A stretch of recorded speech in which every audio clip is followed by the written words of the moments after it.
Welcome to day 2 of AAMA's 2020 virtual annual meeting. We've got another jam-packed day in store for you, including 2 moderated panel conversations, 8 member presentations, and a remarkable closing keynote address from the star of Bar Rescue, John Taffer. He'll be presenting a variation on that theme that we're calling FEC Rescue. I love it. We're kicking things off with 2 member presentations and a look at what is fast becoming one of AAMA's most popular member benefits, FEC Connect. But first, let's talk about one of the member videos. In 2016, Player One Amusement Group was formed through the merger and acquisition of 6 companies. Today, P1AG is one of the largest distributors and operators of arcade games to the amusement industry, supplying and servicing games for Cineplex's 165 theaters in Canada, as well as amusement centers across North America. The heart of what they do is selling, distributing, operating, and servicing new and used amusement equipment for large commercial enterprises, self-operating businesses, and residential locations.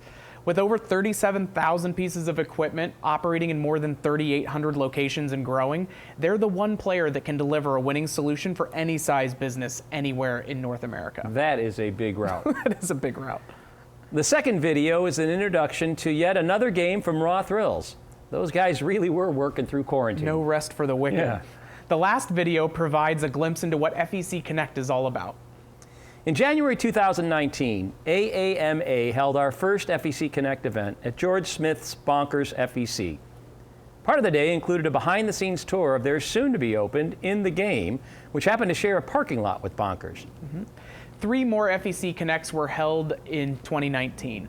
2 were held at AAMA FEC of the Year award-winning locations, including the 2018 winner and 2017 winner, Pinstack and Extreme Action Park. The third was held right in the middle of last year's annual meeting at the legendary Enchanted Castle in Lombard, Illinois. We had several amazing locations lined up to host our 2020 schedule of FEC Connects, and then COVID-19 happened, and the entire world was thrown into an uncertainty in which the only path forward was to switch gears from how to grow your business to how to ensure you have a business when we get to the other side of this historic crisis. And that's where many of us remain, doing all we can to survive COVID-19. We look forward to bringing this program back on the road in 2021, giving you the education and insights from other members, just as soon as it's safe to do so.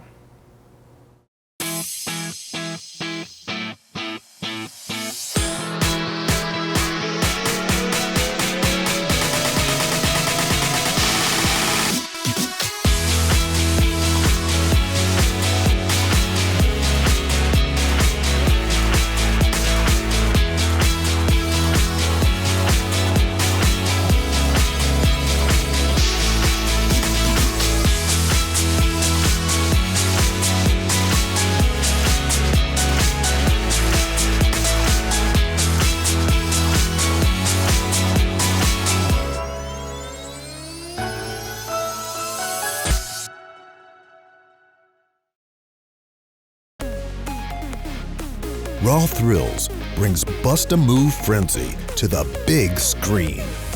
Bust-A-Move, the much-loved original bubble popping game, is back in this exclusive family-friendly arcade game.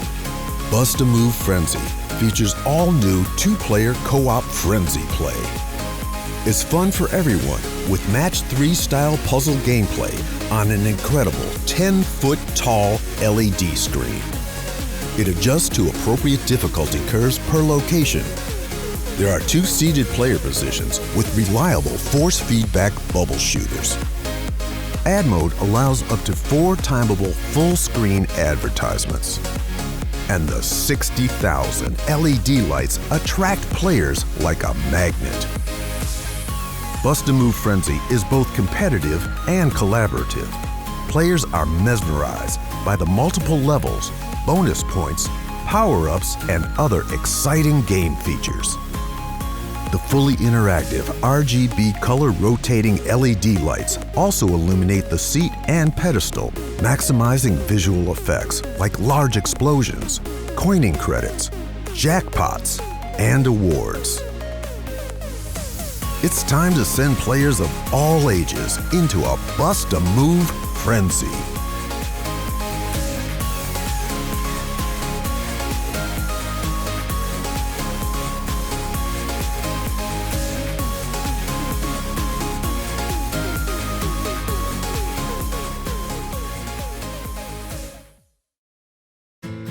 Today was a wonderful day.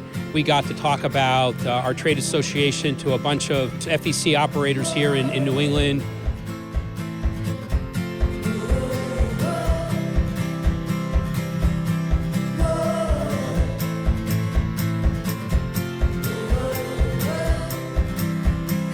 I actually brought three guys with me today, and I would bring them with me again. I think they all learned a lot.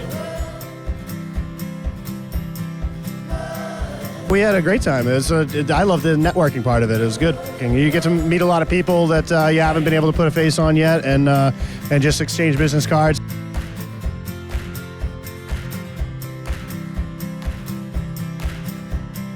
We've connected on a couple of occasions before, so she's actually invited us to see her place and give us some ideas and advice on opening our place. So we're excited to get back together again.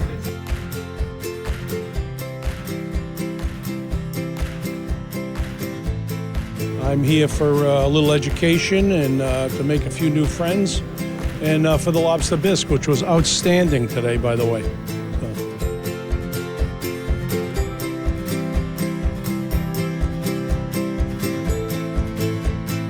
I think everybody should go. I think it's all about networking and best practices and sharing what you know and learning.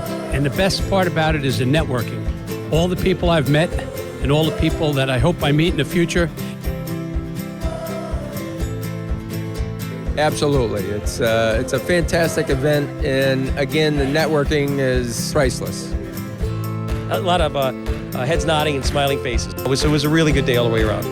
One of the things I learned was that probably the best moments were when we stopped talking and we let the folks at the tables hold those roundtable conversations.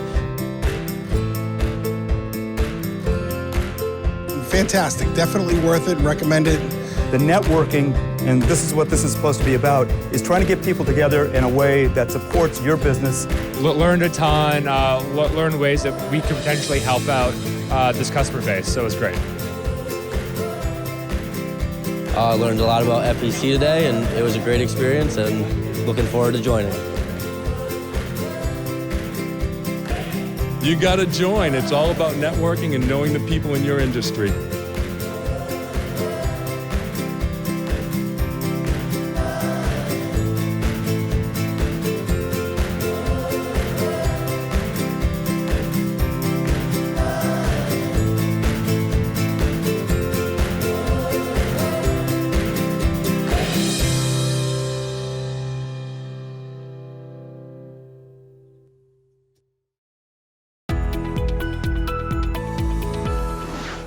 Our next feature presentation is a moderated panel led by Bob Cooney.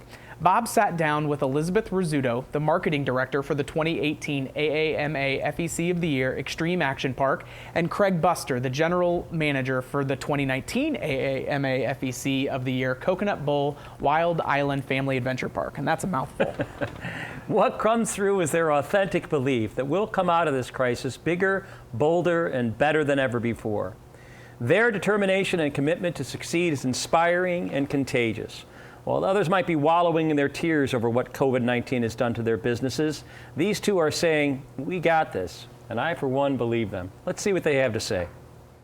All right, so speaking of innovation, we've got two people here who each won FEC of the Year award from the AAMA in the last few years. And we're going to talk about how they and their parks have innovated really since the beginning, but we'll do a focus about the last year and see how they're coping, surviving, and thriving in this new world that we find ourselves in.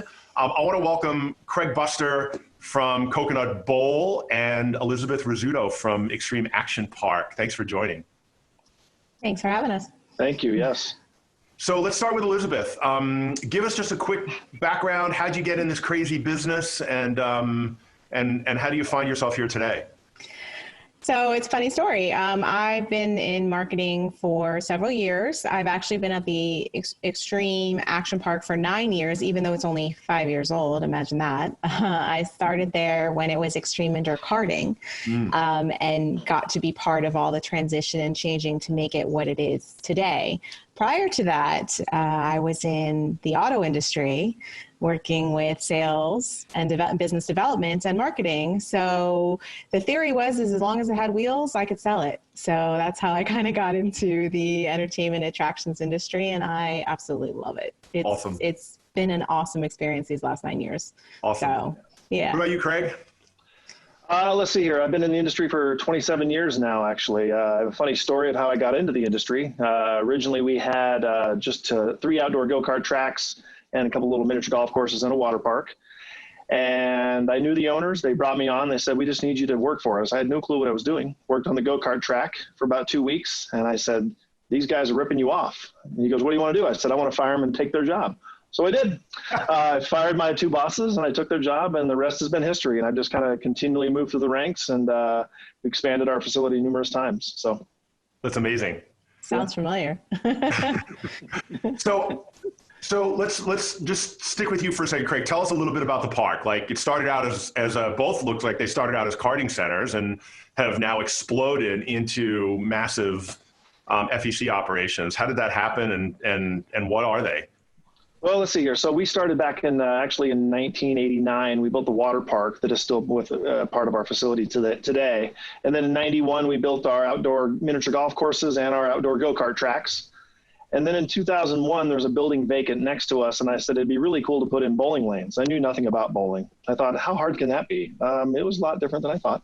And now it's become like my jam. I love bowling. I'm heavily involved in that industry. Anyway, we built the original Coconut Bowl, which was about 42,000 square feet, had 20 lanes, like a high-velocity interactive play area and some other pieces and parts, and a high-end scale restaurant, which miserably failed. And then we expanded it again in 2008. We added on another 30,000 square feet roughly, and we added on 16 more lanes, moved our interactive play structure and added some more elements, of course, some other attractions. And then in 2018, we expanded. Now we're 125,000 square feet with 9 different attractions: go-karts, laser tag, huge arcade, attached to our outdoor mini golf courses, billiards, 46 lanes of bowling, a couple bars, restaurant, 7D theater, blacklight mini golf, and our high velocity play structure, interactive play structure. I think that's all. Wow. I always miss something. And where's the facility located? Sorry. Oh, I'm sorry. Yeah, I'm sorry about that. Yeah, we're in Sparks, Nevada, which is basically Reno. A lot of people think Reno's near Vegas. It's not. It's an 8-hour drive to the north. Beautiful drive, though. Yeah, through the desert. Now, Elizabeth, I've actually been to your facility several times and watched it explode. Awesome. And take over that massive storage warehouse that moving storage building it used to be. Talk about why you got there, what it was, and what it's become. Sure, absolutely. So very similar to Craig, we started small. We started as a go-kart track, primarily the only asphalt gas-powered go-kart track indoors in the area. And then we had, of course, a bar and arcade, and then an outdoor small, not even outdoor, it was an outdoor mini golf because it was close to the track. Then we completely revamped that was all in 90,000 square feet of space. We revamped that 90,000 square feet, lifted the low ceilings, redid all the floors, even modified the track, and we added bowling. We added a ropes course above the arcade area, and we converted the back bar into what is now laser tag room.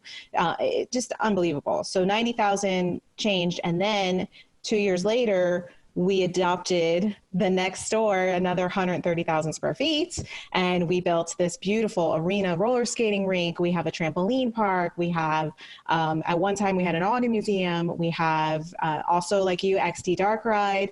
We have VR, virtual reality. We have escape rooms and VR escape rooms. Oh my goodness, the Redemption store. I don't know. I know I'm forgetting something. There's so much under one roof, but it's over 200,000 square feet, all indoors. We don't have the outdoor space like you do, Craig, but we have all fully indoors, which is great because it gets hot here in South Florida.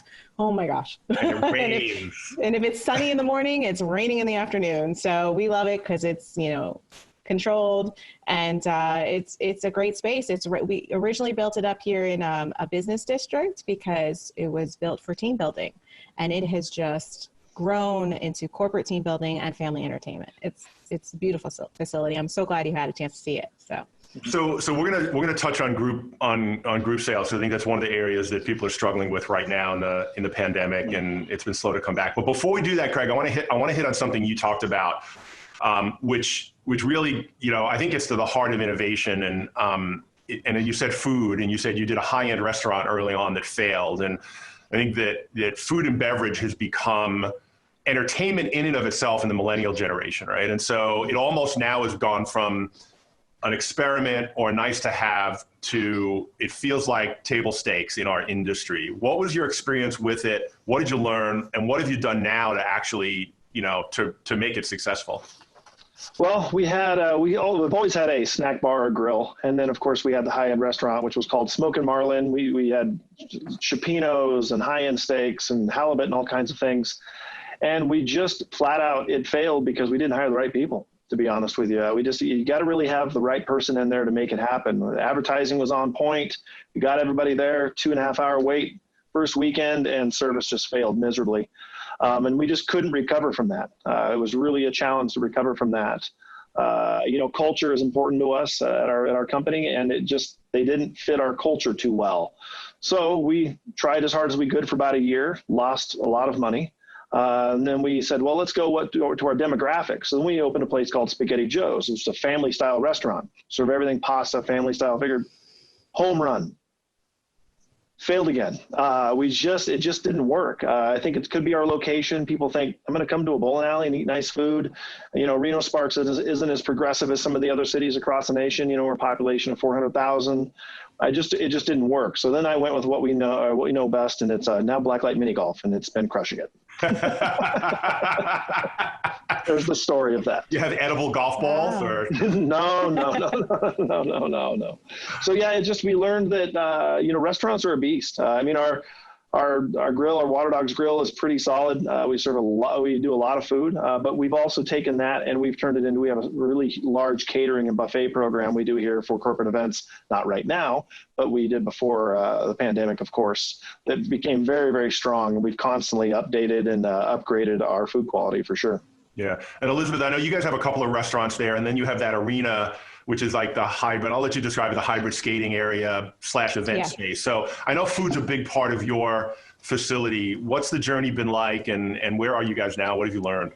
Well, we're still in the journey, I'll be honest. So right now, I think we're at where you were at the beginning, Craig. We're in the concession cafeteria style food. We've really just recently got a grill in the back, so we're super excited about that. So we're taking on now our burgers. Our wings have always been a top seller, and of course pizza is just always great there. We also have the bar, full liquor bar. So we are entertaining the idea of going with a higher end restaurant. So it'd be interesting to see how that works now, hearing from you. But it is something that we're trying constantly to develop and make better. I can tell you the food we have now is great. It's working, but we want that extra level because of what you mentioned was the arena, Bob. We've got this space that is roller skating by day, and then by night it becomes an MMA cage, and we do live sporting events, or we do roller derby, or we do private buyout of the space because it's 16,000 square feet of this cool, sleek wood floors and metal accents and lights and mirror balls. So it's a great space. We wanted to offer that fine dining option with the entertainment. So we're actively looking for ways that we can incorporate that into the park. Yeah, cool. So, interesting to hear from you, Craig. Yeah. I'm learning. We'll continue that conversation offline. Yeah, I'm going to call you later. But yes. So let's stay with the arena for now in the group business, because that's a absolute core pillar of a profitable family entertainment center is group sales. And so talk about pre-pandemic, what percentage of your business was group sales?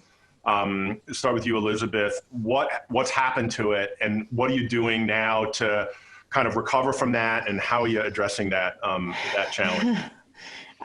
Yes, group sales was definitely a big part of our business. Like I mentioned before, we were built as a go-kart track for team building, corporate events, facility buyouts, and so on. It was a big part of our income. Our weekends always are beautiful with, walk-in traffic, but we still have private parties and events. We have a VIP room that overlooks the track. I mean, we've got lots of great spaces.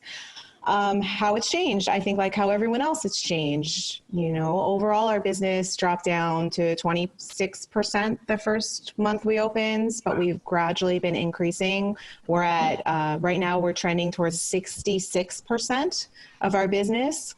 So over the last 3 months, we've been able to, grow, but it's definitely not in group sales. It's in walk-in. But we have ideas about that. We're working on ways to get around that. And I'd love to elaborate more. I don't want to take up too much of this, but, we've had to adjust our hours so that we're open more evening time to kind of cater to the people that are coming out now to attend the park. So we've got this open hour before 2 p.m. We only open 2 to 10. And in that open hour, we have developed kind of a VIP private experience. Ooh, tell me about that. I love VIP stuff. Talk to me. And that's the trend right now, right? So where can I be just with my group? I don't want to be with 700 other people. I'm sorry. Right now, everybody wants to be with their family. If they want to have or celebrate an event, they want to be with just their people. I get it. Absolutely, with what's going on. So by being open later, we can then offer these private experiences, and the park is large enough that I can actually have a bowling party and a skating party and a karting event happen, and they are literally on 3 opposite sides of the park. So they never cross paths, and we can, arrange for them to be come in tiers, and they have their own space to work, to play together. So it's really a great idea, and we've sold a few of them, and I really anticipate this growing as we get closer to holiday season. I think at that time, groups might want to get back a little bit into season, and as the events come back and the meetings come back, having the park available during the day for something like this, I think could work really well. I want to stay with this for a second because I want to talk about the how. Like, how are you positioning this in the market? Like, how do you talk about it? How do you sell it? I mean, right now, we're not spending a lot. We don't have a lot of budget for marketing. So this has really become something we're broadcasting through what we have, right? We have our emails, we have our website, we have our social media, and we're getting the word out. We have, I hate to say it, but what we have left of our sales team are making phone calls. I'm going to visit hotels personally to go get the word out for local traffic, but also to talk to them about if any groups come in, that this is an option for those groups. And what do you call it? Like, literally, how do you talk about it? You call it a VIP experience, but is that what you call it, or do you? Yeah, VIP. Yep. And it's yeah. Okay, cool. I love that. I love the fact that you've spun it really and positioned it as something exclusive and a benefit instead of a reaction to what's going on with the pandemic and social distancing. It's like, we can give you a really VIP experience, which elevates it. How are you pricing it? So right now we have it priced as a party package. The initial thought was for it to be for private birthday parties, because so many parties were missed in those months that we were closed. And as you know, birthday parties is a core part of any FEC, right? So that was the original target. Now that we're moving into hopefully a rebuild of the corporate business, we might spin it and offer different types of packages that maybe aren't, 2 pizzas. Maybe it's going to have, a boxed buffet, a boxed lunch, because we can't do buffets, right? So it's going to be a boxed meal, maybe something a little more higher end, maybe different style racing, maybe more of like an hour buyout rather than, scheduled races. We're going to tailor those packages for those corporate groups that we're looking for. I'm a big proponent of exclusive pricing and bringing pricing up for things. I think as an industry, I call it the quarter mindset. Those of us who've been in the industry for a long time remember the days when we made our money a quarter at a time. And I think we struggle with, looking at our businesses with fresh eyes from a fresh market who pays for exclusive experiences. Like, they'll go hot air ballooning or racing a Ferrari around a track and pay $500 an hour, $1,000 an hour for an experience. And so I feel like that's a challenge our industry needs to raise our prices to. That's why when you said VIP, I was like, ooh, I like that idea. Yes, and it will be a VIP experience, and it will come at a premium. I mean, we have to bring in staff for this. We're not open to the public, so it will be at a higher price point. But then again, so are group packages too. You have your host, you have your private room, so it works. Yeah. It really works. So Craig, what on your business, what percentage of it was like corporate groups and group sales versus birthday parties, and what's happened to that, and what are you doing to react to it? Well, BC, we call it, before COVID, we were probably about 25% between, it always fluctuated, and that would be our birthdays on our group events. We weren't as strong as we needed to be in groups, but we were really up on the uptick. We're doing pretty well. Our birthday parties have always been strong. We'll do about 2,000 a year. But our group events really started to kind of kick off. And then when this hit, of course, then we had to reset, we paused, reset, pivot type of situation. And I think we've come up with 4 different birthday party packages, because we're just trying to get our claws into something, because group events were just really challenging. Every state's different with the different governor mandates, and we couldn't have groups of 6, 10, or 50, or we couldn't figure it out half the time. Still can't. So we were trying to navigate those waters, and the packages weren't sticking. And then we just went with, recently, about 2 weeks ago, we launched this birthday party program, and I'll speak to the group stuff as well. We just called it a party of 6. And it just started taking off. And it sounds silly, but it was just basically small little gatherings of people. And then we sold, it's not a lot, especially the facilities our size, but to sell 25 in 2 weeks, I'll take it, man. Wow. You just take what you can get. And we're getting a lot of inquiries about it. But it also has got people intrigued about what else they can do. We also have 5 different private spaces here between our bowling garages, we call them, which are our VIP bowling areas. We have a mezzanine area, and we have a couple private rooms. Those have still been done very well. For the first month, we reopened on June 1st, and we didn't do anything groups or birthdays, because we were having to deal with a lot of different. There's just a lot of things in our way. When we first reopened, we reopened at about 75% of our last year, and last year was a record year. Wow! I was thrilled with that. Wow. And then the mask mandate came down, and what the mask was, the guests had to start wearing them too, and we dropped instantly below 50%. And that's kind of where we're lingering. So that's been a challenge for us to get birthdays groups. So we've just been it's been, 1 step forward, 2 steps back type of situation. But our group business, the best thing we've come up with so far, because I just feel like we of course, like Elizabeth, we want to do the same type of thing. We have plenty of space to separate people out and sell the space, but we're just not seeing people wanting it. We kind of dabbled in it, and we went on a fishing expedition, so to speak, and reached out to a lot of our groups that have booked with us for the past years and those contacts, and just said, hey, you looking to do anything for your staff? Are you trying to do, just something to kind of, some feel good type of stuff? And everybody was either dormant, dark, or they were furloughed. There was just a lot of issues like that. So now we're reaching out to grocery stores. They're nice and busy. And we're going to see if that'd be a great group event. And we're basically just going to offer them discounts and just say, hey, look, come show your ID. You work there at whatever grocery store X, and we'll give you discounts for that day. And hopefully that'll start to build, and they'll feel comfortable doing a group event. I think showing people in our industry that we all can run very clean, safe, and healthy facilities is the key. And that's been our struggle. Is I think people, our name is Coconut Bowl. We have many names, as you can see behind me. We're a hot mess, but Coconut Bowl is our main name. So people think bowling alley, oh, dirty, don't want to go. When we run an extremely clean facility, like most people do, it's just a misconception within the public. And so I think we have to kind of retrain our guests a little bit. So what are you guys doing in that vein?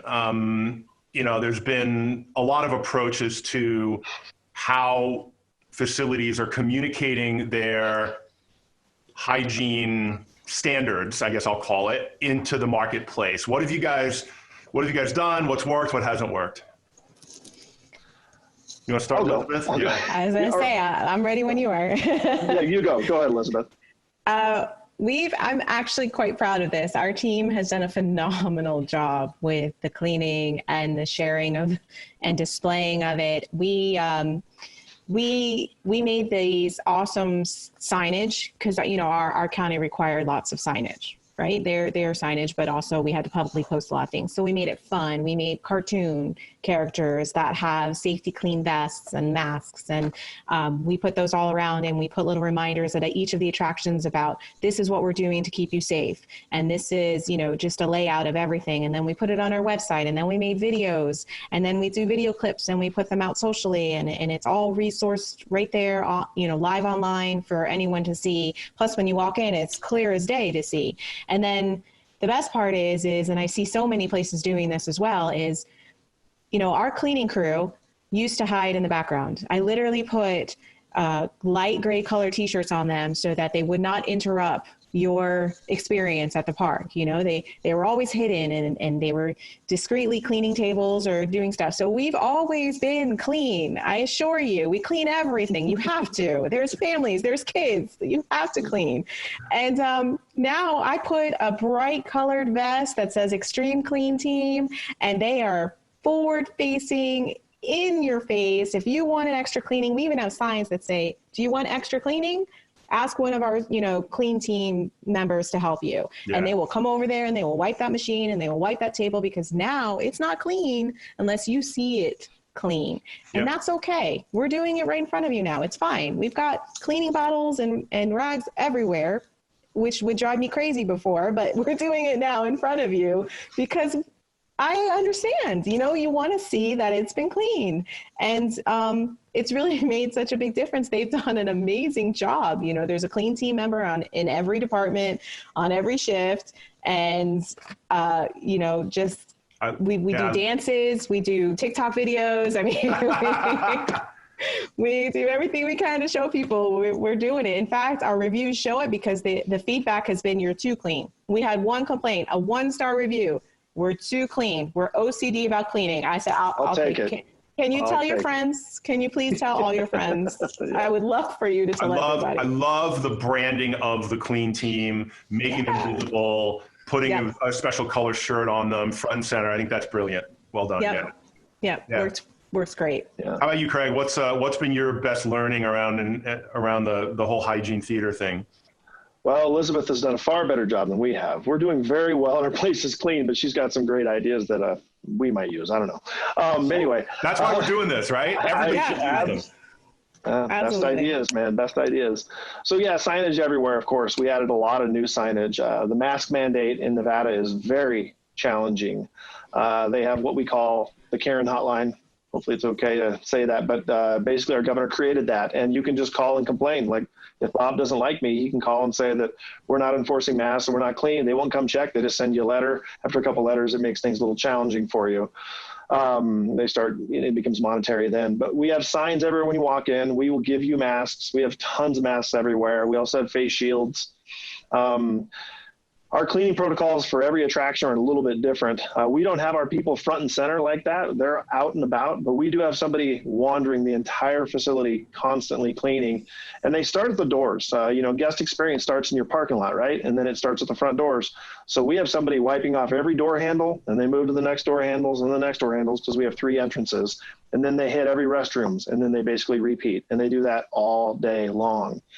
In addition to that, each attraction gets cleaned after each use. We're at 50% capacity, so we'll just use go-karts as an example. So while 10 go-karts are racing, 10 go-karts are being cleaned, and we utilize UV wands and different sanitization sprays.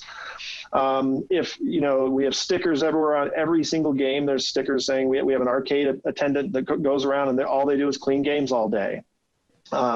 We also have sanitization stations. I think we have 48 now, where you can get free hand sanitizer anywhere you want. In addition to that, is it coconut scented?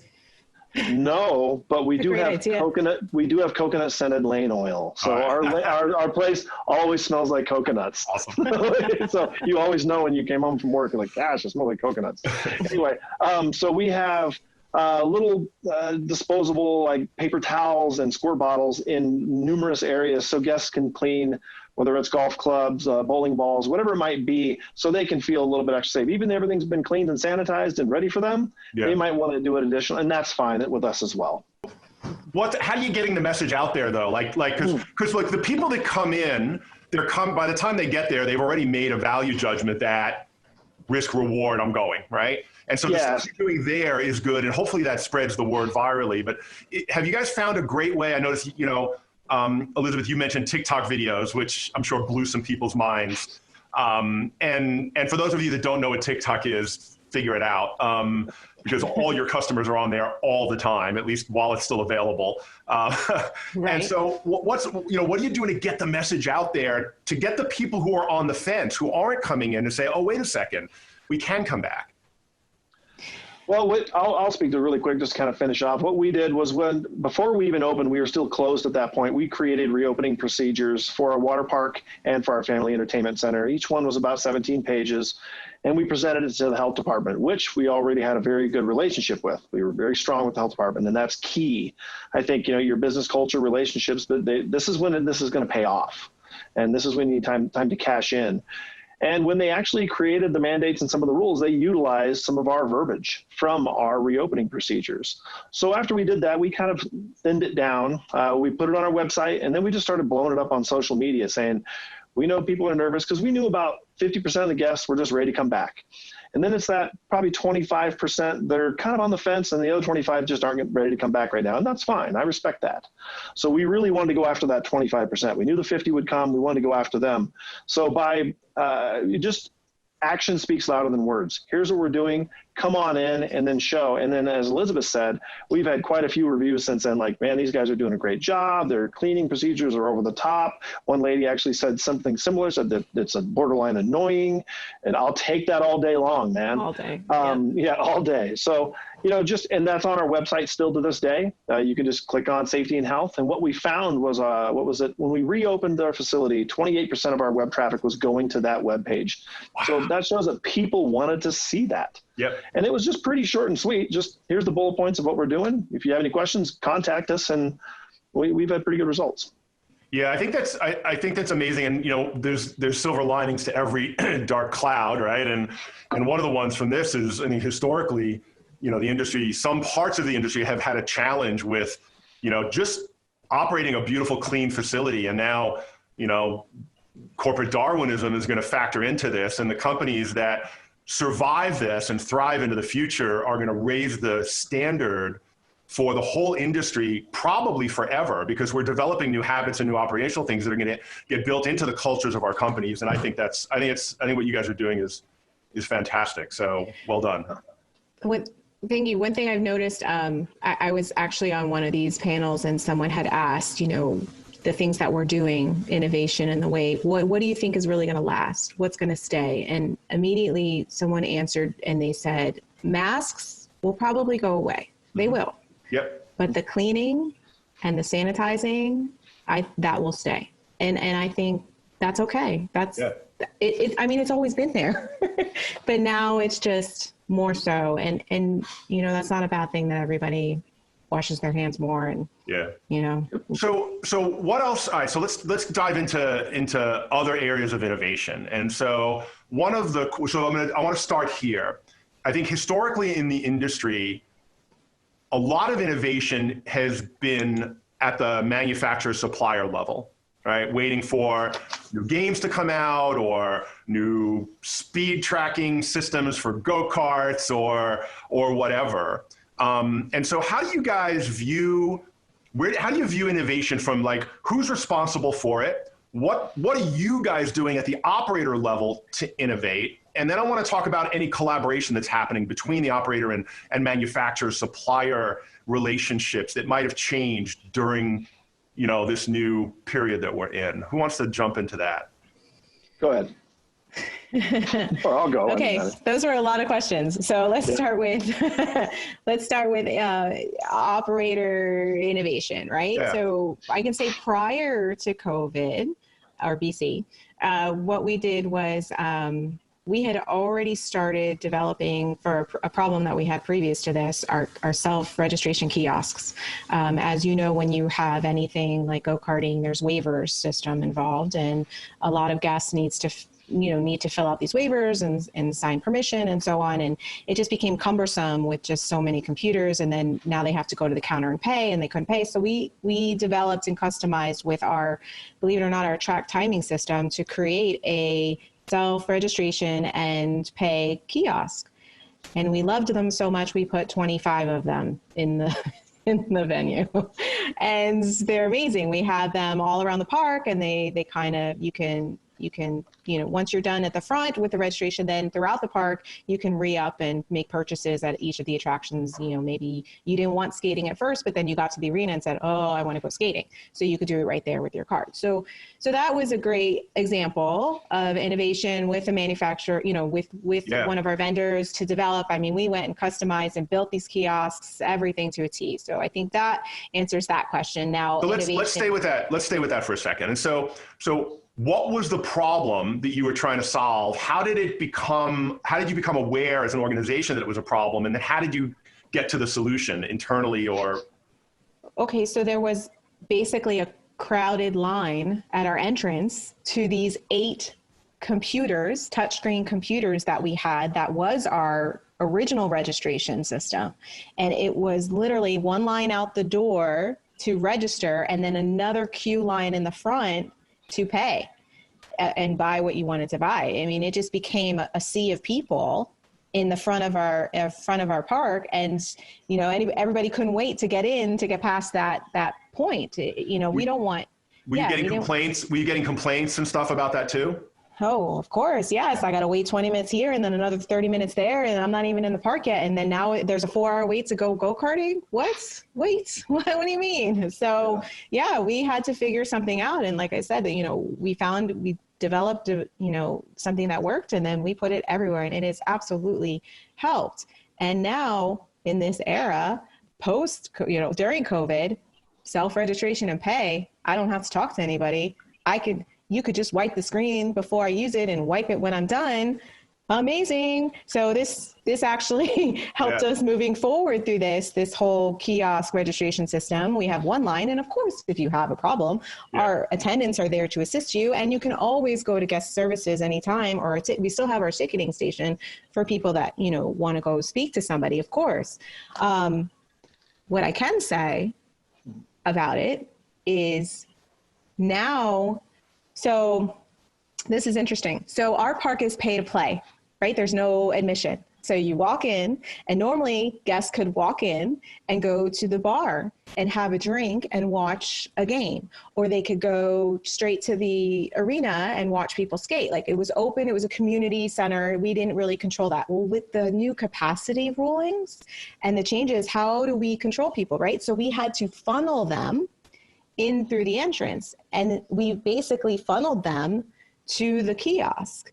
And now they have to pay to get in, right? We're counting who's coming in, but we're also now talking to them and saying, hi, welcome. Let's wash our hands before we walk in. Don't forget your mask. Oh, what are you doing today? Maybe I can help you. We have these really great packages that you could take advantage of. Let me guide you to a kiosk. And all of a sudden, our per person spend has gone up. We were $25 a person. We're over $50 on some days. Wow. Where people are spending more money. We are getting more reviews because they feel more knowledgeable, because like you asked before, how do they know about all of your cleaning and sanitizing and what you're doing? Well, guess what? We're telling them, hey, this is ours. Let's wash our hands as we come in, and we get all the kids to touch them and try them out and see how they work. And then now you can go to the kiosk and you could pay. But it just basically gives us an opportunity to kind of coach them, train them, guide them. Sounds like a VIP experience. Right? Times 1,000. But yes, over and over. But yes, this is what we're doing to greet our guests, and it's really actually turned out to be something that's working quite well, and we believe will stay. We're going to keep that funnel and have that opportunity to talk to every guest that comes in the door, and actually maybe let them know, hey, later tonight we've got a DJ at the bar, stop by the bar at 6 o'clock. So the reason right away people are going to be thinking, I can't afford to do that. My labor rate will go through the roof. What's that done? How's that affected your labor? Because my guess is it's come down because your average spend has gone way up. But I want to hear that from you. Yes. Well, first off, labor. We went from 211 employees down to, we opened the doors with, I want to say, under 50 employees, team members. And now we're up to 78 team members. Now, granted, we're at a limited capacity, but it's still a fraction of what we've had. So actually having this funnel, one person is there.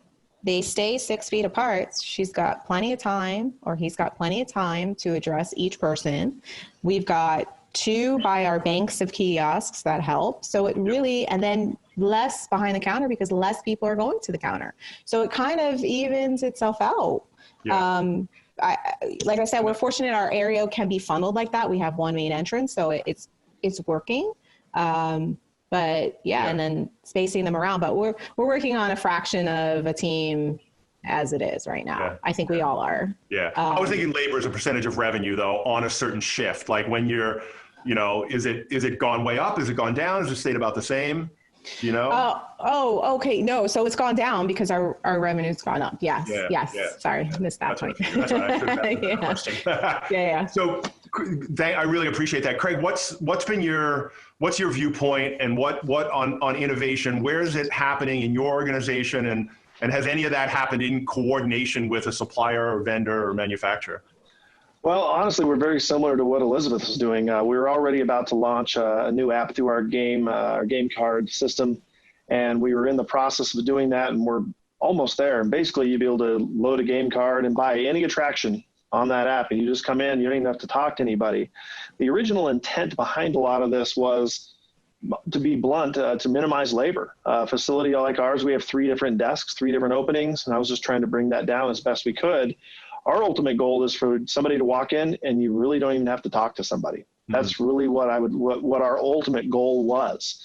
Even with bowling, which people think, oh, you can't do that with bowling. Well, I want to do that with bowling. I want people to purchase their lane online. They punch in the shoes they need, and do they need a ball ramp, what size balls, whatever it is. And when they come in, they check in at a kiosk. And we've been trying to work with some of the manufacturers, a little bit of a slow process, especially now. Nobody's spending a lot of money on R&D, but and they could just go right to their lane, and they would go to their lane, their shoes, everything they ordered is there for them. But the game card system app would have been great, or it will be great for us, because people can. There's going to be so much we can do with geo-targeting and really, trying to upsell them when they're on site and things like that. And of course, database, utilizing that as best we can. We've also looked into a system that will track our capacities at our doors, everybody in and out. There's a couple different companies that do it within our industry that are really beneficial. It'll also kind of give you some ideas of height ranges, so you'll be able to get some ages and things like that. You just get a better pull, or get a better feel for what your demo is, and it just gives you a real-time demo. Length of stay, of course, is all of this revolves around that. And once we get them here, we just want to make sure that we can try to get them to stay as long as possible. The other thing with food and beverage is we're trying to, like Elizabeth, lines. I could not stand. I would sit there and watch and time wait times, and it would drive me bonkers. Now it's a little different. People don't mind waiting, and unfortunately, things are just going to take a little bit longer. Processes are slower these days. But that being said, with food and beverage, people may not want to go wait in that line to go order, a burger, pizza, wings, whatever. So we have 11 different kiosks around the facility where people can just go up, order their food, they grab a number, and they just hang out in that area, and we bring them their food or drinks. It just works a lot better for us. And we were already doing that before, and now that has really become beneficial for us. Yeah. So when you guys are tackling a problem like lines, or deciding to develop an app to try to reduce labor costs, because that's the problem you're looking to solve, right? Innovations, generally are around problems and solutions. Where are those ideas coming from? And how do you, within the organization, or how do they emerge, the ones that you wind up acting upon? And how do you engage your staff or the management team or the vendors? What's worked for you guys? I'll take that. I will say so when we had over 200 team members, it was a little more difficult, actually. Now with the less hours and smaller team, we've incorporated a huddle program, right? So the beginning of every shift, it's one shift now. So the beginning of every shift, everyone gets together and we talk about everything. We let them know how we did yesterday, the day before, any good reviews that came in, and hey, any shout outs or any suggestions or any ideas. And our team's really amazing when it comes to management and operations. They really communicate with each other. Most of the time is spent together down at, at that front entrance where the heat of everything happens. So we get a lot of feedback from guests and we incorporate it. We actually these ideas come from our team members. One of the packages came from our team members who said, hey, we should do a 4-pack, or, we should do a gamer pass, where the people that really love playing all the games, let's do something for them. And hey, why not? Let's try it, because at this point, anything goes, right? The new normal. So let's try something new and see what happens. So it's really opened up our team to offer suggestions and ideas of things that they've seen. And thankfully, our management team listens. And, we all collaborate on ways that we can improve what we see. So they've done a really great job with that. And that's awesome too, because I'm sure that, having just one idea make it into the real world as a practical solution encourages everybody else to then contribute, because they could be the next idea. And we all like to be seen and recognized as humans. So that's beautiful. Yes. Yeah. Yes. Yeah. How about you, Craig? Yeah, very similar. A lot of our ideas come from our management team, leadership, supervisors, staff. Kind of a funny story, Coconut Bowl. We were trying to figure out what the heck to name this place when we first built it. And our bowling mechanic is actually the one that named our facility. Which is because you just got to be open-minded to listening to the ideas. And I'm a firm believer, and I believe Bob as well, that anybody should be, that there's no bad ideas.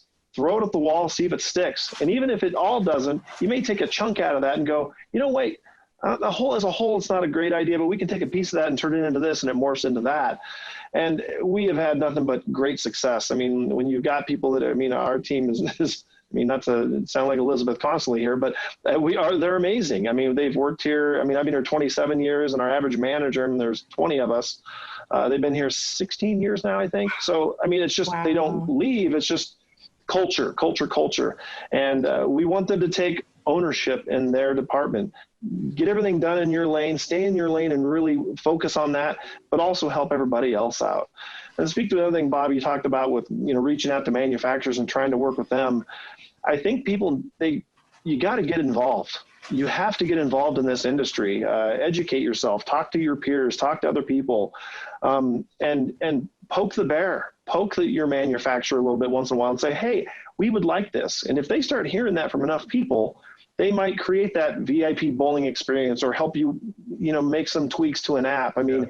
Some of the things we've done, we're just like, hey, we have this idea, and the companies will go, oh, we can do that easy. And I would think, there's no way in heck they're going to be able to do this for us.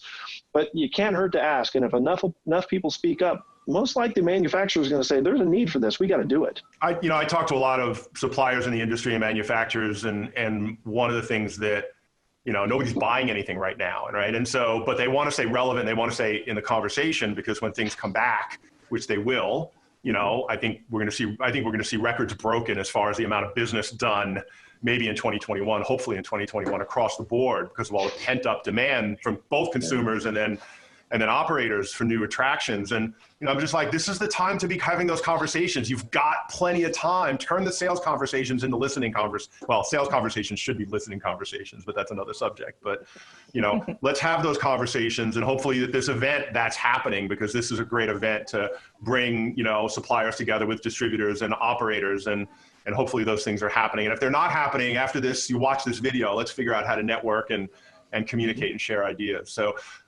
last question. I'll start with you, Craig. If you could just give one piece of advice that isn't about hygiene, because we've beaten that horse, what would that advice be around, innovation, something new? What do people need to be doing? Well, I think you needed to, everybody, as you said, Bob, people have the time. Take a step back, change the lenses you're looking through, and look at your business differently. I highly recommend people show up and be a guest, play, or just sit there and watch how your business operates. Pay attention to what's going on in the world right now, and be open-minded to changing some things that you might have been pretty bullheaded about. So I don't know if that's one idea or many, but I just think that people have to look at their business through a different lens nowadays. It's not the same. We have a high-velocity playground, a big, humongous interactive play structure. there's possibility we're just going to rip it out, because in COVID times, I don't see 300 kids playing together right now anytime soon. Yeah. So we might put something else in. So you just have to look at your business through a different lens. Yeah. How about you, Elizabeth? I mean, I would have to agree wholeheartedly. It is, it's definitely time to try something new. And you can right now, because it's not normal anymore. It's different. Everything's changing. People are not necessarily planning in advance. They're planning that day what they want to do, and so we have developed walk-in parties because they don't book them in advance anymore. So we opened a party arena and we have distance tables outside of our food court just for these walk-in parties. I mean, who knew, right? So if you have an idea, try it. If you see a trend happening within your own park, look at it. If people, maybe go back through and see what people are asking for, what they're looking for. Talk to your guests, see what they want. What are the phone calls that are coming in? Maybe answer the phones for a day and say, what are they asking about? What are they looking for? We get some interesting ideas that way too. If everybody's asking for packages, well, maybe we should have some packages. So it's listening to your guests, tuning into your team, and don't be afraid to think outside the box. So, absolutely. Yeah, that's amazing. Great advice. And I think the challenge, and maybe we'll talk about, this some more in some upcoming events around mindset and how do you change that lens. It's not easy to do. And, especially if you've been in the industry for a long time, like a lot of us have, we kind of get in these habits and our neural pathways are hardwired to think and see things certain ways. And so maybe we all need to do a big group meditation or something. So, well, I want to thank you both for showing up and participating in this and sharing your ideas so openly. That's one of the things that, I think we all love about this industry is the community and the sharing that happens, and that sense of abundance where, it's not all zero-sum game and I win, you lose. Like, we have to help each other. And I think that's one of the other things that if that wasn't front-facing before COVID, it certainly has come out now where, the FEC and the amusement community is really come together in a way that I find heartwarming, and I look forward to that continuing for the next 20 or 30 years. So, hope so. Yeah. So thanks for showing up. And thank you very much. I have no idea what's coming up after this panel, so I'm going to turn this back over to our MCs, and Pete, take it away from here, and we'll see you guys soon. Thanks for joining. Thanks for having us.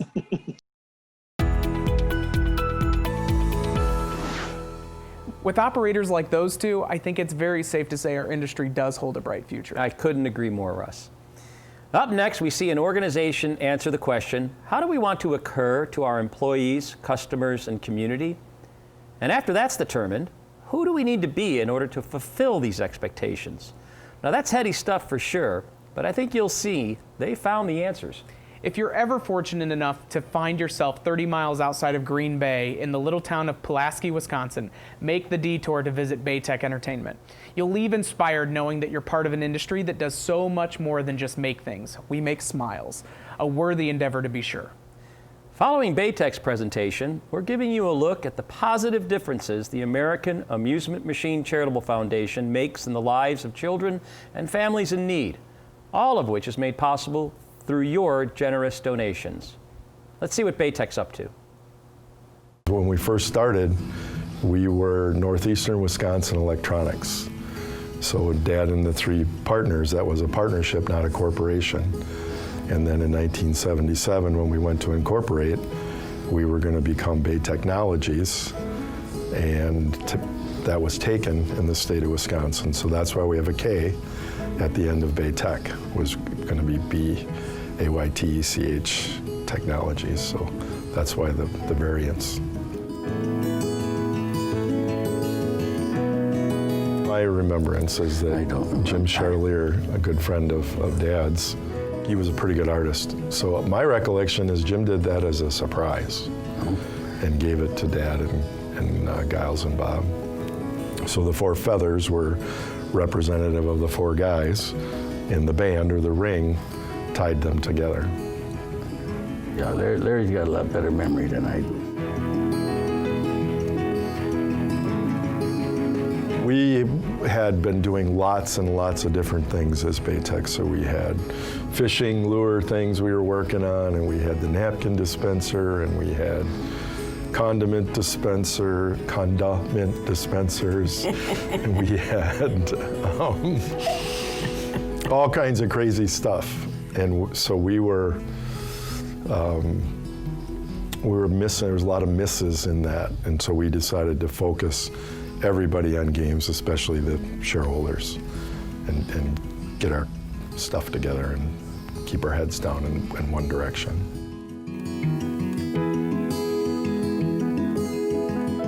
So going from Baytech to Baytech Games was kind of an obvious, right? We needed to narrow in. We were all over the place, and so we knew that adding games was going to help us focus on being the best at making coin-operated games in the world. And so we knew that then we should update our logo and not just slap games on to what we currently had. And you know, it was a long process. It's a big deal. Changing your logo and your look and your brand feel it's a big undertaking, and especially when we had something for so long. And so I felt like maybe we would never get there, but you know, I knew that we would know once we saw it, and then it just happened, and it was like, this is it, this is the right look, it's the right feel, and you know, we had a great team along the way. Andy probably could tell the story of how involved I was better than I can, but that was a big deal. That was the first time we had changed it. And it was, I wanted to respect Dad and his partners, and by then I think we had lost Bob Ward. Yeah, and there was a memorial component of it as well. So yes, I was very heavily involved in that. It was a lot of fun and a lot of anxiety on trying to honor the original and moving us forward at the same time. And one of the big things with Larry was that he wanted to keep the 4 tines, because that was special from the first logo, and after he said that, I mean, it started rolling pretty good, because at the same time they just came out with the new mission, vision, and values, and these were a big part of Baytech and a big part moving forward. So the 5 stars represents the 5 values of the company at the time, and it actually kind of took on a different meaning. The 5 stars kind of spilled over into the 5-star family gatherings and the 5-star quality. And then on top of it, back in 2005, our mission and vision was to create coin-operated games. And I mean, that's basically the way arcades were. You had a token. So we had to have that. I felt like we had to have that in the logo, since that was a big part of, you know, the difference between a video game at home and an arcade game or redemption game was the token piece. So that surrounds Baytech. And then on top of it, LT said he really wants Baytech to be bold. So that's what we landed on, the italicized Baytech that really stood out over the games portion.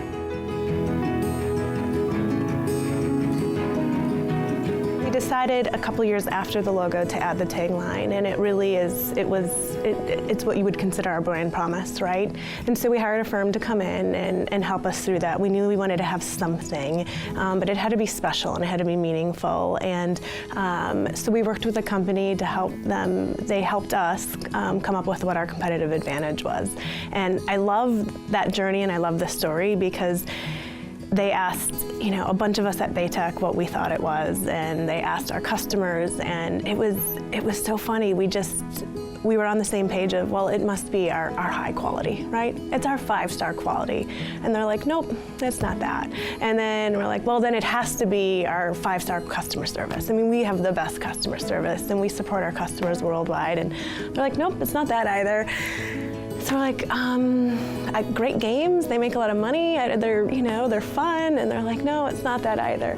So we're like, okay, what is it? We give up, and they're like, it's your people, it's your culture, it is the passion that you guys put into your games from ideation to shipping and service, right? And so I think we're so humble, right? We have a humble culture.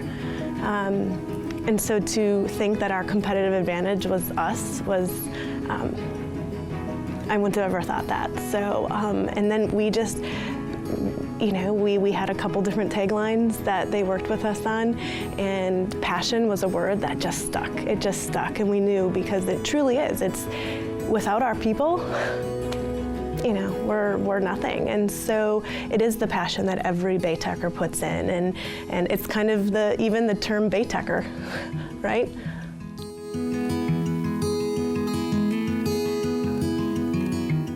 People don't say the word passion without knowing that it's about the emotion of love.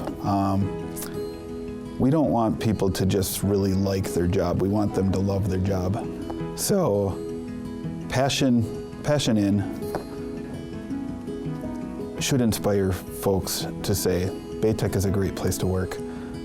It should mean that I'm okay spending a lot of my life working at Baytech, and that's equally important or as important as some of the traditions we hold to our own family values. We want that passion in our games. We want that in everything we do. So we put it into our work. We put it into our lifestyles, and we want to feel that. So for 40 years, we made games very successfully. It's hard. It's, as we grow, we got to invent. As Bobby says, we have to schedule inventions 5 or 6 or 7 times a year. The other reason, and maybe even more primary, is we get paid once when we manufacture games. As we move into entertainment, we have many, many more opportunities for recurring income or recurring revenue. Sometimes it'll be recurring revenue from games, but also other things. The other reason is that we're more confident in our team to allow us to broaden our horizons a little bit, where when we went back to 77 or 2005 and became games only was because we really entrust ourselves to stay focused, and I have more confidence in the team today than I've ever had before. It's absolutely scary. It's creating the direct opposite, or potentially creates the direct opposite of the focus we had when we went to games only. Entertainment is a very, very, very broad category. And so again, back to the trusting our people, we will have to figure out what we're going to say yes to, and more importantly, what we're going to say no to. So yeah, there's a scary element to it. There's also a confidence. So entertainment just was a key word, and so we were going to change the mission and vision, and then it's like, well, you know, if we really want to believe that we can be a great entertainment company that's known worldwide for entertainment, then why not change our name and truly believe that ourselves? I think it's time for something new. You know, it's the evolution of the company. It goes from Baytech to Baytech Games to Baytech Entertainment, and we're growing and we're getting better every step. So what we did is we made Baytech front and center. We intentionally left entertainment lowercase and kind of a lighter weight. And why we wanted to do that was because we're in the entertainment industry now. We were in the amusement industry before, but we're more than the products that we make. We're Baytech, we're a family, and each of us brings something to the table that makes us unique. And I think that's why it's important that we stress Baytech. The imagery that we use is the star, and we did that for a lot of reasons. One of them being we took the star from the Baytech Games logo, and that had reasons that we heard of, that it's 5-star quality. They stood for our 5 values. So we wanted to keep that and honor that and bring it into the new logo. We also felt that the star really lends itself to the entertainment industry. So when you think about getting into this space, this new space, we wanted to make sure that our logo would fit and wouldn't look out of place. Within the star, we've created an arrow, and what's cool about the arrow is that it's pointing us forward and upward like an arrow does. So if you look at the angle of the arrow, it's going forward, it's going upward. But what's neat about it is that we didn't do a perfect 45-degree angle. We intentionally didn't want that to be, because we know our journey to get through growth and development is not going to be perfect. There's going to be bumps along the way, there's going to be messes, but no matter what, we're going to be moving in that direction and looking toward that direction. Also within the star is something that is pretty subtle, not everyone would see, but if you look at the negative space within the star, you'll see 2 sevens that are formed. And we did that because we just want to pay honor and respect to our 1977 origin. The star is made up of 4 unique shapes, and much like the previous two Baytech logos, they had the 4 tines. We wanted to honor that because that is important, and we wanted to carry that through to our future. And so what we did was we separated the stars so that it was in 4 parts. And if you look at these parts, and if you were to see them separately, they would look peculiar or aimless, or they would be confusing. You wouldn't know what they were. When the 4 pieces come together, they really create something bigger and better than they could ever be on their own. And I think that that's a lot about what Baytech is. I think we all bring something unique and different to Baytech, and we wouldn't be who Baytech is if we didn't have each of us, because we are what makes it great. So the red in our logo, the darker red that you'll see in the arrow, is actually the Baytech Games red. We kept that red to kind of pay homage to our foundation and who we are. But right alongside that darker red is a brighter red that's more vibrant, it has more movement, kind of showing us that this is where we are and our future is bright. Red is the color of passion, which is another reason why it's part of our logos, because we are passionate about what we do. And not a lot of companies would put passion as a word that they would like to describe themselves with.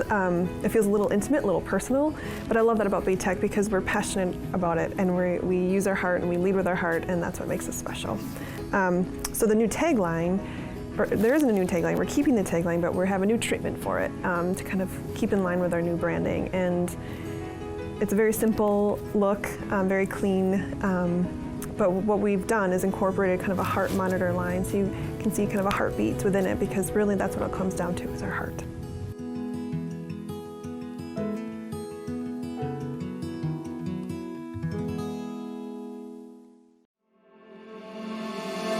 Keep on searching for the heart that I cannot find. No matter how long I'm going, I feel there's only one I'm like. So maybe I'll keep on pushing myself back into the light, 'cause I need her love, I need all her love.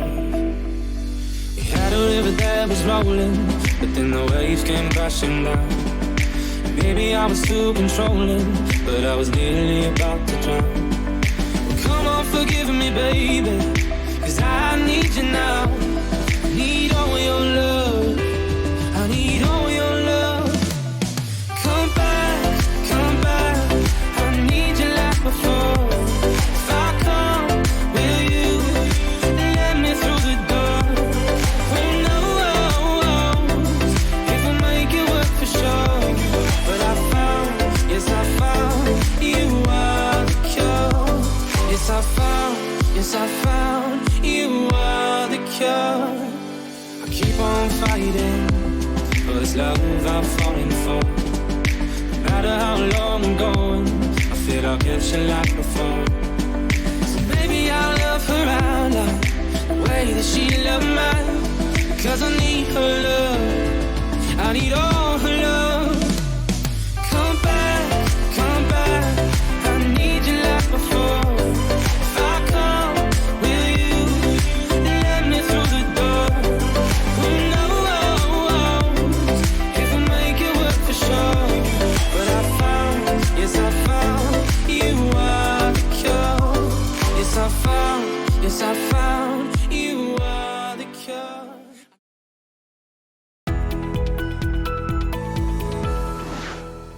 Next up are 3 more member presentations. The first from our friends at Creative Works, that's you, Russ, followed by a sanitization solution LAI developed for their popular VR game, Virtual Rabbits. Creative Works was started over 22 years ago with the simple mindset that memorable experiences make for powerful memories. And we have the pleasure of bringing these story-driven immersive attractions like laser tag arenas and mini golf and new envisionings of mini golf with Lucky Putt and all kinds of crazy things. We're a bunch of mad scientists, and we're really like the Willy Wonka meets Ferrari of the entertainment industry. Fast and fun. Yeah. Leisure and Allied Games was founded in Perth, Australia in 1958 by my friend and mentor, Malcolm Steinberg. Since then, LAI has grown into a global leader in the amusement industry, which today includes Time Zone, with 230 locations operating throughout Australasia, LAI Games, a premier amusement game developer and manufacturer, and Helix Leisure. And Helix Leisure today is comprised of 3 companies. Embed, a worldwide supplier of point-of-sale and revenue management systems for the amusement, entertainment, and leisure industries. The The Locker Network, specializing in secure, keyless electronic locker solutions for amusement facilities and entertainment venues all over the world.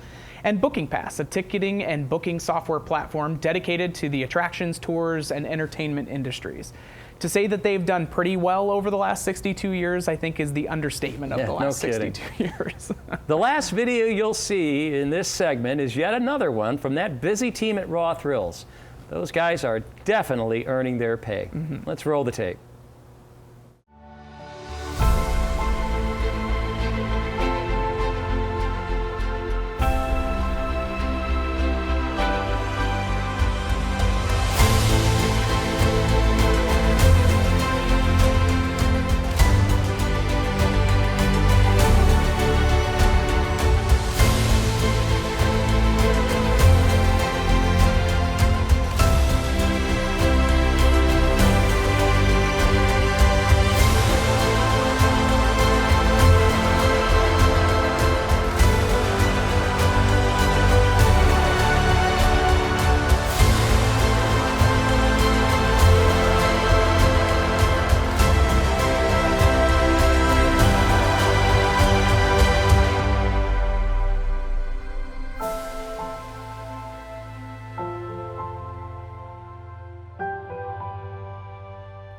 Hey everyone, my name is Danny Gruning. I am the VP of Marketing at CreativeWorks, where we create powerful emotions and memories through immersive attractions.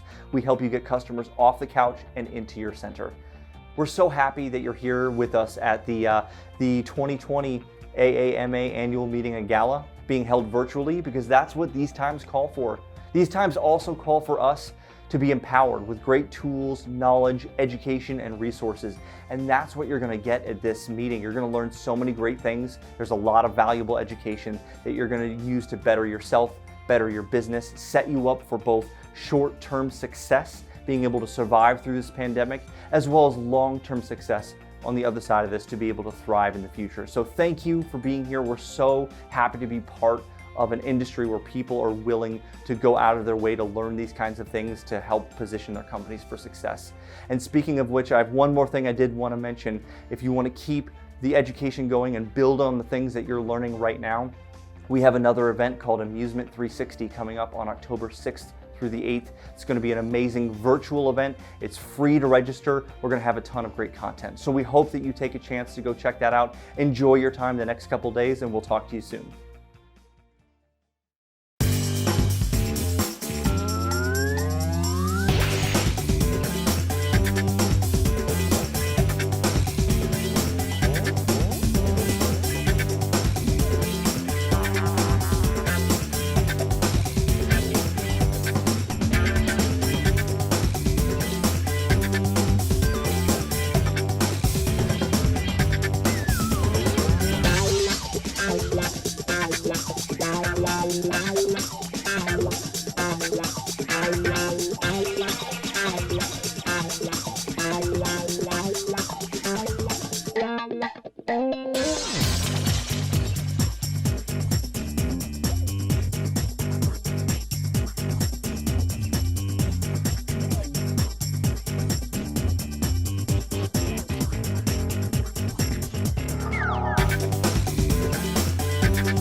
Next up are two more member presentations, followed by a compelling panel convo moderated once again by Bob Cooney.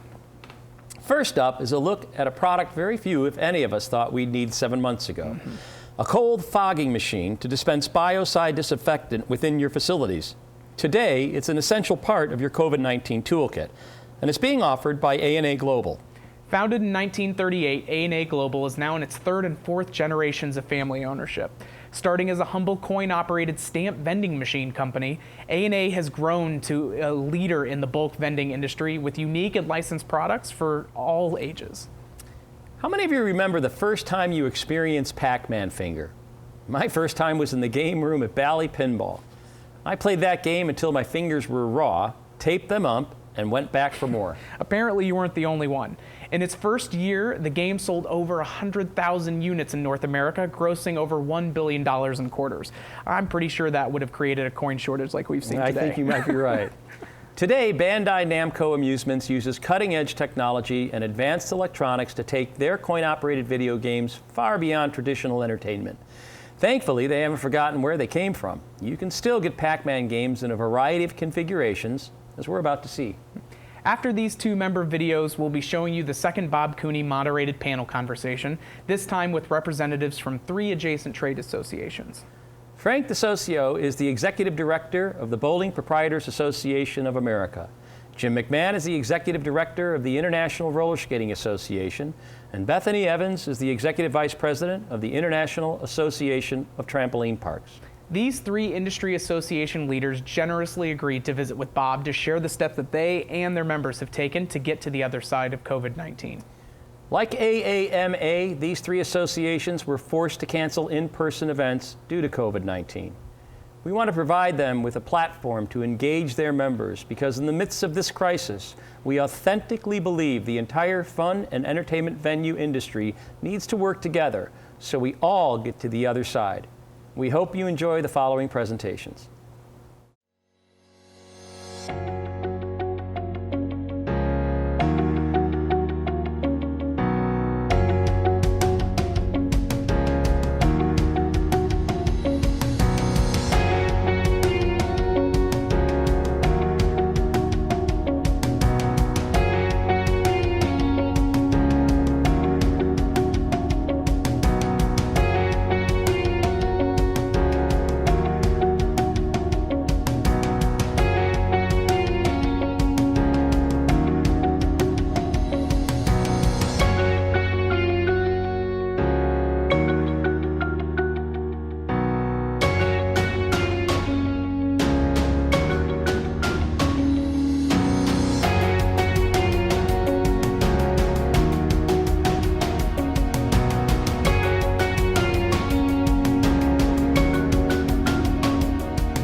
Hello everyone, Steve Gnarski here with Bandai Namco. Hope everyone is doing well and staying safe. Broadcasting here from my new office, my bedroom, my new work attire, my new co-worker. Just wanted to go through a couple of our products with you today and hope everyone's doing well. With NFL season beginning soon, wanted to start off with Red Zone Rush. This 4-player centerpiece brings an exciting and skillful gameplay to any location. As players try to knock footballs in their end zone, they are going after a number of different bonuses that promote repeat play. Players try to spell touchdown on each side for 1 bonus, while also collecting cards for other high-ticket bonuses. There are 16 cards of top players in the league, and we are planning to release a new set for this upcoming season. The NFLPA license brings a strong branding to the game that will last for years. Be on the lookout for a great financing plan around this title for the kickoff of the football season as well.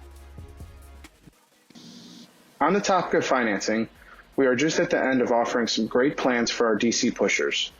We have teamed up with Univest to extend these deals to both our 2- and 4-player units. This is a proven title in the market with top earnings across many types of locations. We are currently on our Series 2 cards, which feature 14 of the most popular DC Comics superheroes and villains. We are working on Series 3 card set, which will make the highly collectible cards even more desirable. Be sure to check out both finance plans on these games. We have a 0% 1-year deal and also a low-interest 3-year option. Next in line to discuss is a new version of a title that has been in locations for 10 plus years. Jumbo Jumpin' is the latest virtual jump rope game. This title features more gameplay than its very popular original, giving players the option to jump a single or double ropes. With better technology now available, we were able to use updated LEDs and a weight-censored mat that makes this new version bigger, brighter, and easier to support. This game is also active and completely touchless, both features that are very popular now more than ever. As we celebrate Pac-Man's 40th anniversary this year, we are going strong on our Pac-Man branded lineup. To start off, World's Largest Pac-Man is still in production and allows 2 players to play together on the same maze. This unit also ships with Galaga, so you get 2 titles in one cabinet. The game also has a great advertising feature that allows operators to load a number of advertisements that show up on the 108-inch display throughout the game. To add to the Pac-Man theme, we have Pac Basket with updated LED lights and a couple tabletop games that fit into a variety of venues. Battle Royale offers a 4-player competitive gameplay on a compact tabletop cabinet, and Pixel Bash, which is loaded with 31 licensed Namco classics, is now available in a new Midway-style cabinet we just released in March. All these family-friendly titles are a great addition to any location. We wanted to finish off our highlighted products with a family classic that has been a top earner year after year in the driving category. Mario Kart GP DX is the premier driver in any location that brings fun and competitive gameplay to all. The demand on this title has been so great, we have been in a backorder situation for the last couple years. During this current time, we were able to catch up, but stock will not last long. If you don't already have, be sure to get this guaranteed hit into your location. The game ships fully updated with all the available tracks, characters, and items for the arcade version.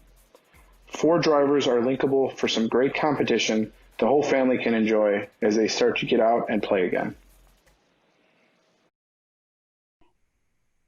Hey, I want to thank you all for joining me today. We've got a great panel of industry associations, and we're going to be talking about what their members are doing during COVID to innovate around, this pandemic that we find ourselves in. I want to welcome Jim McMahon from the Roller Skating Association. Hey, Jim. Bethany Evans from the International Association of Trampoline Parks. Hi, Bethany. Hi. Hi, Bob. Thank you. And Frank DeSocio from the Bowling Proprietors. I always struggle with that word. Association of America, or BPA. So, look, let's get right into it. I want to, this has been, elephant in the room. Obviously, everybody's impacted by this. Everybody's impacted in different ways, in different states, with different regulations. And I think the biggest one we're seeing now that's hit us is the capacity constraints that a lot of locations are being put under. What, if anything, have you seen operators do to respond to that, that might be at least helping them get back to some cash flow and to business? Anybody want to take that? Well, so I would say that, for bowling, it's somewhat easier, and for that, in the sense of the average bowling center is 1,000 square feet per lane bed.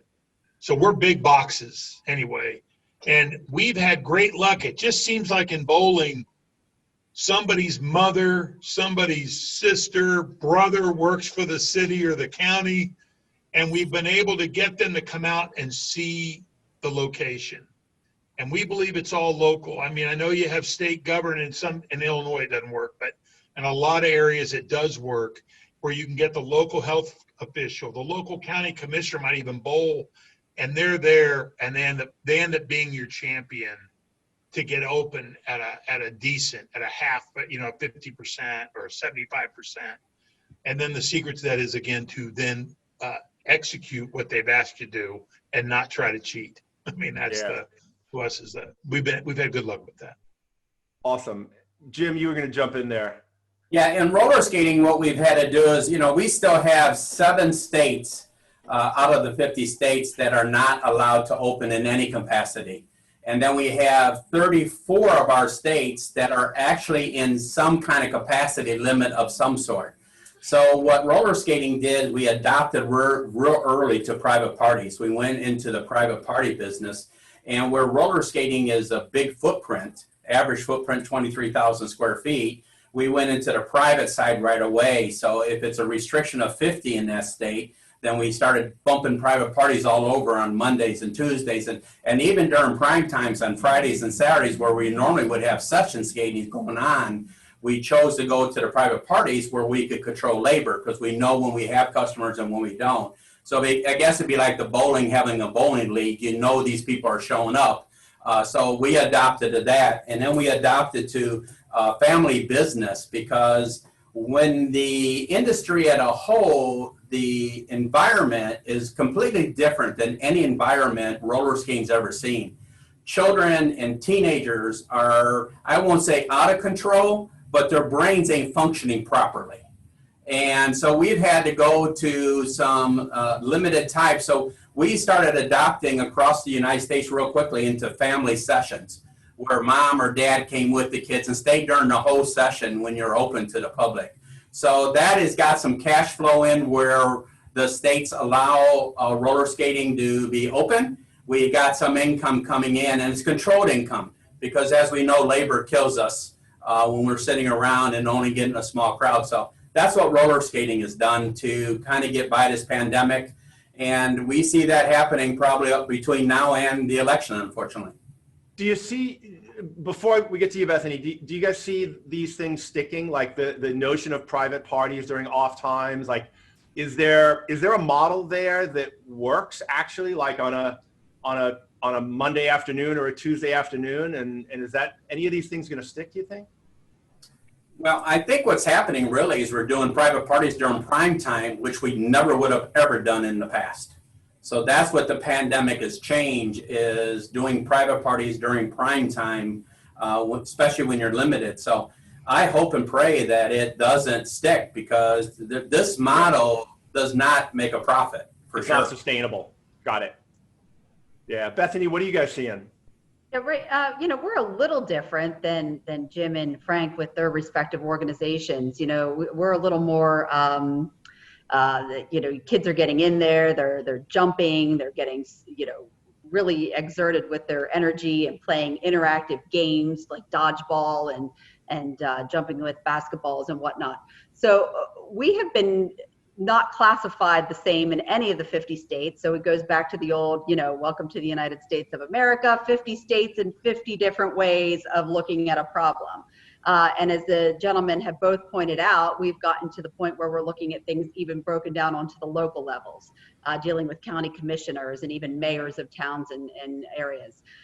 So what we're seeing with our parks is, like Jim mentioned, we're closed in a handful of states still, and the rest of the states we are pretty much limited with our capacity.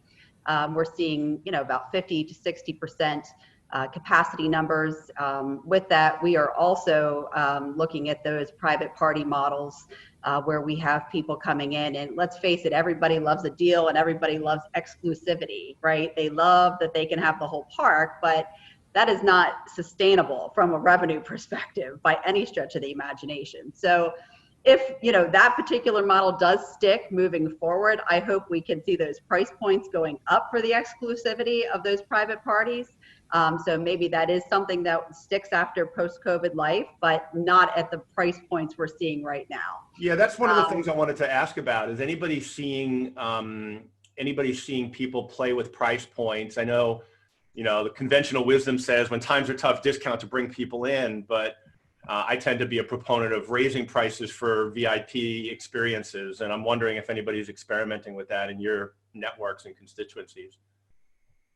I mean, I think for us, I haven't seen the birthday party packages being offered changing. The experiences are more personalized. So there is a value to that. When kids are coming in and your virtual classrooms have changed the dynamics of birthday parties, quite frankly. Whereas, before you were, let's invite the whole class. Now you might be inviting, those 10 kids in your class that you're super, tight with. So we're seeing some shifting in that regard as well. I don't know if the other gentlemen are seeing those shifts, but we're definitely seeing shifts in the birthday party and the overall experience. We, similar to Jim, we're seeing more and more of the reservations. I mean, we've always taken reservations in bowling for the casual use or the VIP. We've always done.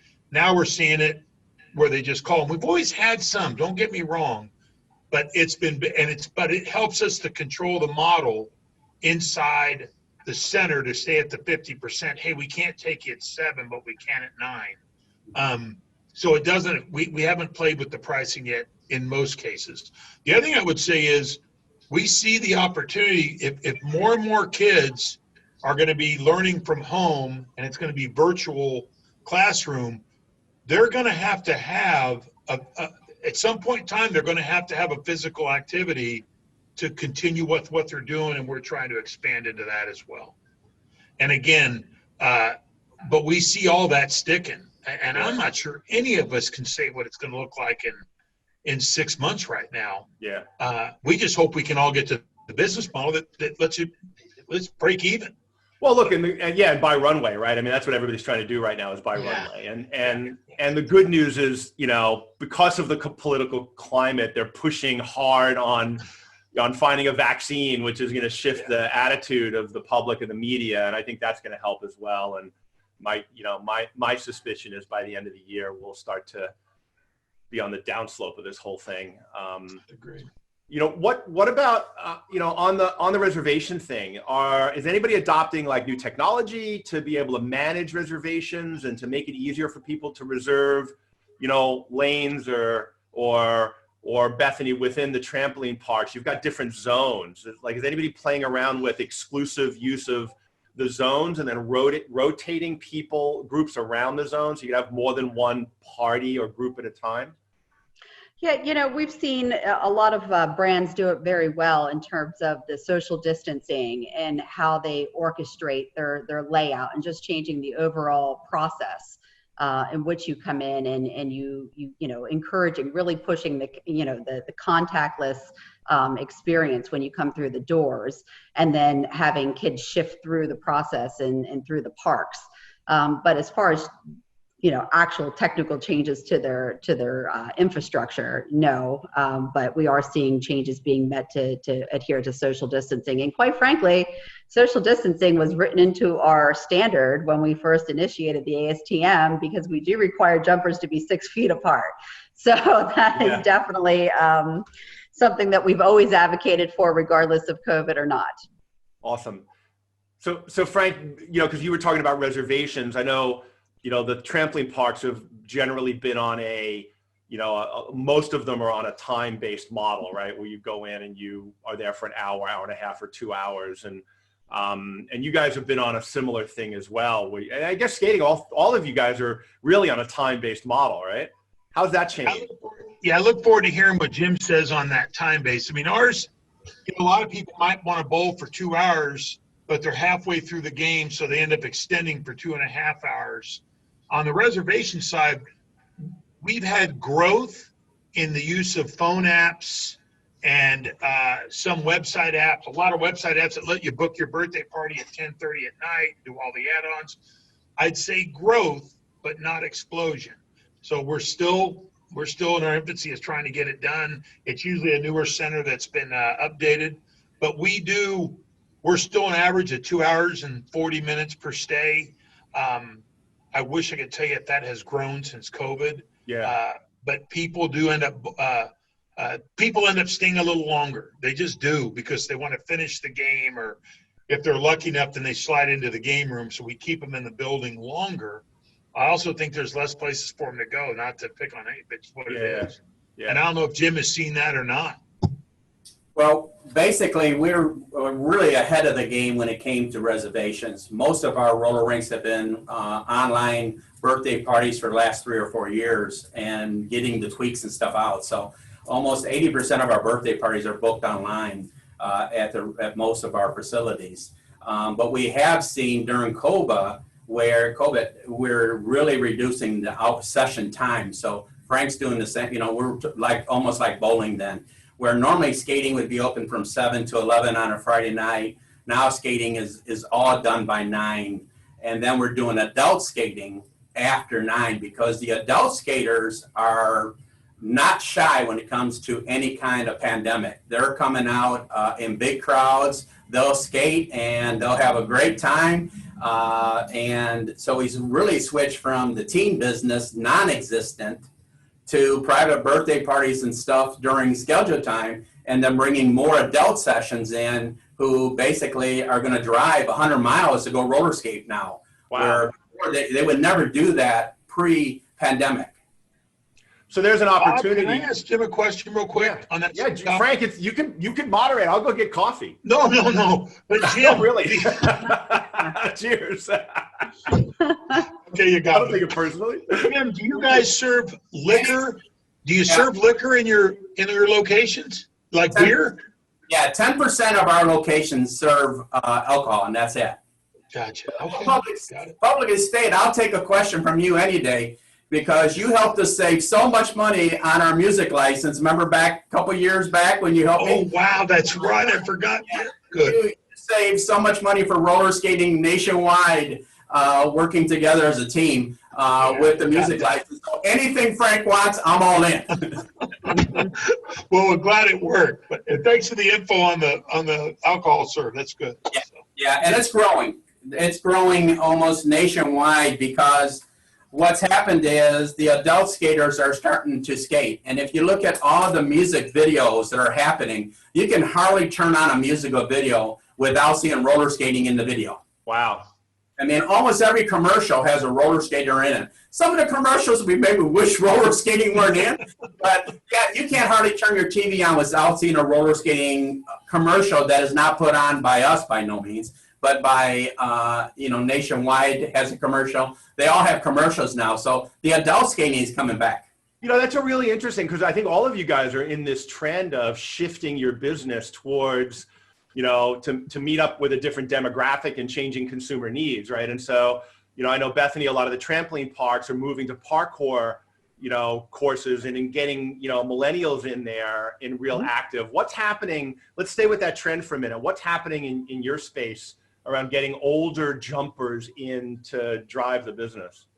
Well, older jumpers always present their own challenge at a trampoline park in one way or the other. But we've seen a complete shift in our parks in the last, we've only been around for the last decade, quite honestly, and really only saw real growth in the last 6-7 years.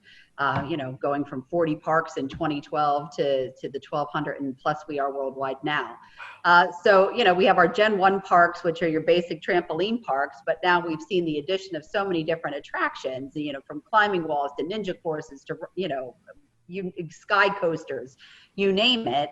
And what we're seeing is it's the all-inclusive experience for the millennial family. Right? So millennial families tend to want to participate with their children. It's not the moms and dads who are sitting back and watching, like myself, because I'm not a millennial and I don't get on a trampoline, in full disclosure. But we're seeing that. We're seeing the families engage as a whole in jumping with their kids and having those family experiences. So definitely we see that trend in our industry. Yeah, and Frank, I think it was, from my observation, and correct me if I'm wrong, it was really kind of like Lucky Strike that started this trend of making bowling hip again, right? And now that's caught wildfire, and it seems to be exploding everywhere. What's happening there in that trend? Yeah, and we're seeing that same growth. I mean, it really was started by some other guys, and then Lucky Strike took it to a new level. But most centers are installing VIP areas that are really geared more to the adult than they are to the youth. And the activity of bowling is just it's just a fun activity, similar, Bethany, to your guys, where people can do it together. And with bumpers that go up for the kid but not dad, they can compete. But we're seeing this growth of this hip Friday, Saturday night. Maverick, we're probably having to promote a little less than we used to because it's just been coming. And then we're seeing, I tell you what's crazy is we're seeing this growth during the week of colleges wanting to get out and just go do something. And so they can still come. They can get out. Sometimes it's fraternity and sorority parties, whatever all that looks like. We're seeing some nice growth with that. And I call it organic growth because it's not like we all ran out to go do it. It started to evolve. Now guys have started jumping on the bandwagon. And look, and this is where trade associations are so critical because, you're able to see what's happening here and what's happening here and get that information. Yes. That's what we're trying to do, and get it out to the market. And so people can say, wow, because there might be somebody out there that doesn't realize that colleges are doing that and they're in a college market. And they're like, how can we grow that business? So if you guys aren't involved in your trade associations, man, I want you to show up and do it because it's good for you and it's good for the community. So Jim, what's happening in your space? So now I was surprised to say that you're seeing more adult. I'm surprised and not surprised because it's obviously a trend everywhere. What's happening there, and what can skating centers do to drive that business? Or is anybody like grabbed onto that and really focusing on how to drive the adult participation?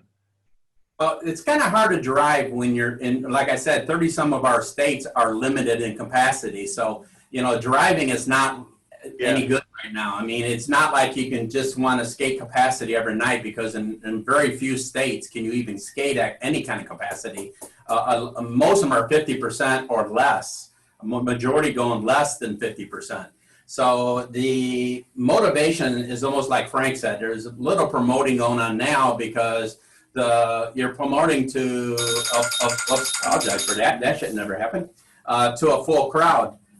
So since you're apologizing to a full crowd, whether you're 20%, 50% or whatever, you're skating the much you can. So promoting wise, we're kind of like Frank right now. We're not out there promoting heavily, but because of social media, you can use the social media for basically less cost than anything and get you to where you want to be right now. So social media, I would say, would be the number one. Yeah, cool. So there's another new technology trend that I know is big in bowling, Frank, which is projection mapping, right? Where they're projecting onto the lanes this interactive video that reacts to the bowl and the bowler. And so what's happening in that space? Then I want to see, I know Bethany, I've seen a little bit of that in the trampoline parks. I don't know if I've seen it in skating yet, but I want to throw that over to you and see what you think about that. We're seeing some growth in it. It's quite expensive to put in. So if you're gauging what you're going to do with your CapEx money, it's a different spend. It's definitely interesting. I'm probably on my side, on the association side, I'm probably more interested that they're using it to train for coaching. They're using it to hit a spot on the lane. And for me, I've got a little bit more excitement for that. And we've had this thing different than maybe you guys, but the other two. We've already had this thing where the lanes are now not wood lookalikes. Now they're brown lanes, and we've got red lanes, and we've got black lanes in centers that aren't doing traditional league bowling. And so we're seeing some of that growth. And I take it back. I'll show my age. When you saw that growth on the felt on the bar room tables and bars where Jack Daniels was on almost something like that we've been seeing. And boy, I got to tell you, when I think of roller skating and I think of trampolines, you got to believe that's coming somewhere, I would think, but I throw that out. But we've seen a little bit. It's out there. It's coming. It'll continually grow. What about you, Bethany? What's happening in your space there? Anything? Well, obviously we've had the VR component going on in trampoline parks for the last several years now. A lot of interactive games where, you're jumping on trampolines and playing the game at the same time. So we see a lot of that in our space that's become popular, not only here in the States, but in the international market as well. And Jim, what about skate? Has anybody taken projection mapping into the skating space yet? Not really, because we still rely on good skating music to fulfill the fun and the excitement. The rise and fall when you're skating, your hair going back with the wind blowing. So we still use that. We have projected videos, where we can download all the videos now of the music playing and stuff. But yeah, I'm a little jealous with Frank. I don't see how we can get to the explosion when you get a strike, and and the whole thing explodes like fireworks. So I'm just a little jealous with Frank. I went and saw Fast and Furious live, which was at the O2 Arena in London a couple of years ago. And what they had stunt car drivers in real cars on a slick track in the O2 Arena.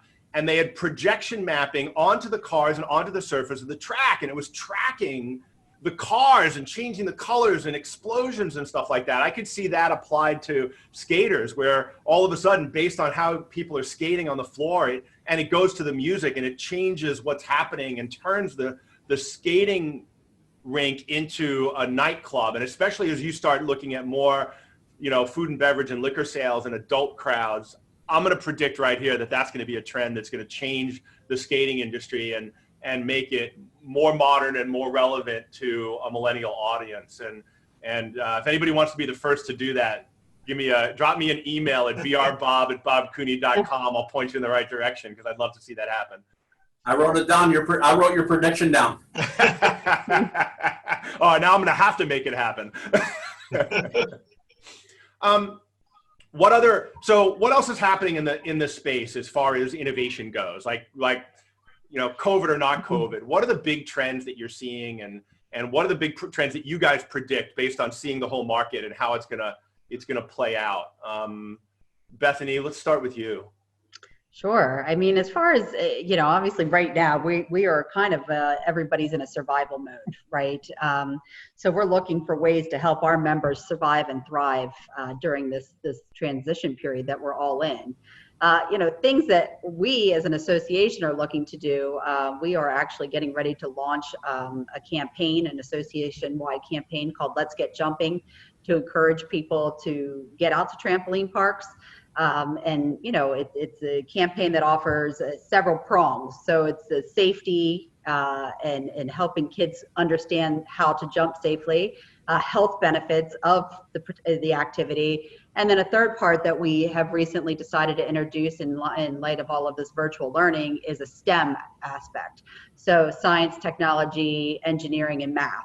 So we will be rolling out a partnership with a STEM program that will then, bring kids and families into the park to learn the mechanics of the trampoline. So what are the effects of double bouncing? What are the mechanisms that make the trampoline go? And just give a little bit of opportunity for some education there for science and the engineered minded, and, also give mom a break from being maybe a full-time teacher, caretaker, mom, wife, whoever, and give them a break to bring them. That's amazing. I think STEM's a massive trend within location-based entertainment, and obviously physics is a big part of trampolining and bowling. Frank, what's happening in your space? And are you seeing any STEM programs emerge, or is that an opportunity? We haven't touched the STEMs piece, but we've been doing bowling in lower schools for a very long time, where we make the kids add up the scores, so you cover some mathematics, even though it comes out of the phys ed department, and we still do very well. It'll be funny to see what happens with that after they go back to school, if they're still going to want to transport kids it'll be interesting. I also believe that, and I think it works for all three of our industries, I do believe the world's going to cocoon. I believe people are going to cocoon. They're going to want to spend more time with family and what I call extended family. And I think that's in the wheelhouse of the three of us sitting on this call. And we all have to be prepared to how to handle it when it starts to come. And I think it will, because I do think, and I think we saw a little of this after 9/11. I think people want to spend time with family and friends together, but close friends. Close family, and just spend time, not just trying to watch TV or not just trying to sit around the back. They want to do something. And Beth, you addressed that earlier, and Jim, so did you. And I think we're going to see more of that. And I think industries like ours are going to really benefit. It's really interesting. Linda Fernandez, who's Fernandez Fun Factory, probably the oldest family entertainment center company in the country, over 100 years old, and she's based in Hawaii, and she told me their average birthday party there is like 35 people, average, because the whole Hawaiian Ohana family thing, the cousins and uncles and aunts and everybody comes out, and so I think models that adopt to that, we might be able to look to Hawaii and see how do they handle that and how do they do it. And I'll see if I can't get an interview with Linda and get her on camera, because she's one of my favorite people too. So Jim, what's happening in your space as far as anything happening regarding, but before I go, Frank, I want to say, I didn't realize they were using projection mapping for bowling training and skills. And it would seem like the opportunity to turn that into a physics lesson would be right there too, regarding velocity and spin and angle and momentum and all of that, Einstein, Newton stuff, whatever. I'm not a scientist. Yeah, they're using some of it on the PBA tour, where they actually tell you where the ball hits, the revolutions on the ball, how far the ball goes before it hooks, how fast it's going. Now they have a remote one you can install on a pair of lanes or across your house. That's on there now. And so when you take all that, it helps the coaching. But as you call it, displaying it on the lane, it's getting better. And they supposedly have, I've not seen it, but another one will then lay out the last 5 balls you've thrown, and if you've hit the same spot twice, the same location you're looking at. But it's growing technology for us. We try to live really deep into the coaching side and bowling. If you pick up 2 extra spares a game, you love the game that much more. Yeah. And so it's just part of what we can do. And I wish I could tell you it's some huge, hard thing to go from 4 spares a game to 6. It's not. And so if we can do that, it really helps us. It really does. So thank you for bringing that back up. It's really helped. Yeah. Hey, Jim, anything in the STEM space in the skating industry that you're seeing signs that there might be an opportunity there? Education? Yeah, we've been successful for about the last 8 years with science, technology, engineering, mathematics. The majority of our rinks have STEM licensed teachers, and STEM is a huge part of our operation. And I can tell you from being in the roller skating business for 46 years, when you see a STEM class where they actually take a pair of skates apart and actually take the bearings out and the wheels apart and take the truck off and lay it out on a desk or table and then reassemble the whole thing, it brings tears to your eyes that the students are learning how the science of a roller skate actually works and why the truck pivots so that you get your left lane and your right lane by the adjustment on the truck and what the toe stop actually usage is. It just brings tears to your eyes. And we have all sciences from first grade all the way through 12th. So four science for each grade all the way through 12th. We've been in it. This will be our 8th year. That's fascinating. Like I wouldn't have thought of and it's so obvious hearing you say it, which is why we do these programs, because sometimes the obvious thing isn't obvious. And so, the thing I would challenge everybody watching this is look inside of your business and what's inside your business that you could tear apart and teach kids about and turn it into a STEM program. I guarantee you every single person that's watching this has that opportunity. And I think it's such a growing part of the industry. And I think we can just stay relevant that way. And then it's easier to reach out to school groups and get the schools involved. And like you said, the homeschooling of parents, and is that going to continue? And there's so much unknown, but these threads of things that are emerging now, I think are going to change the business. Last word, anything else that's that you guys are actually excited about that you're seeing that you think is going to, once we get through this, because I think we're all here because we believe we're going to get through this, on the other side of it, what's exciting for you guys that you think is going to be a new trend that maybe came out of this or maybe is accelerated by the pandemic? Well, I'll start out with roller skating. We're excited that we've adopted what we call e-learning, which is in communities where schools are not opening, we've opened our facilities from early in the morning to early evening so that mom or dad can drop off the kids. They have their own laptops. They come in. They have so much time for education, and we make sure they're on their class time when the teacher says they're supposed to be there. And then we have recreation time, like we're basically becoming a gymnasium. Now we can go skate for a while and get some exercise, and then we put them back in. And we all have fantastic snack bars and restaurants in our facility, so we're able to feed them the breakfast and the lunch. And the adoption of those rinks that are doing that is just amazing. And it's not a daycare. It's actually more of a session type.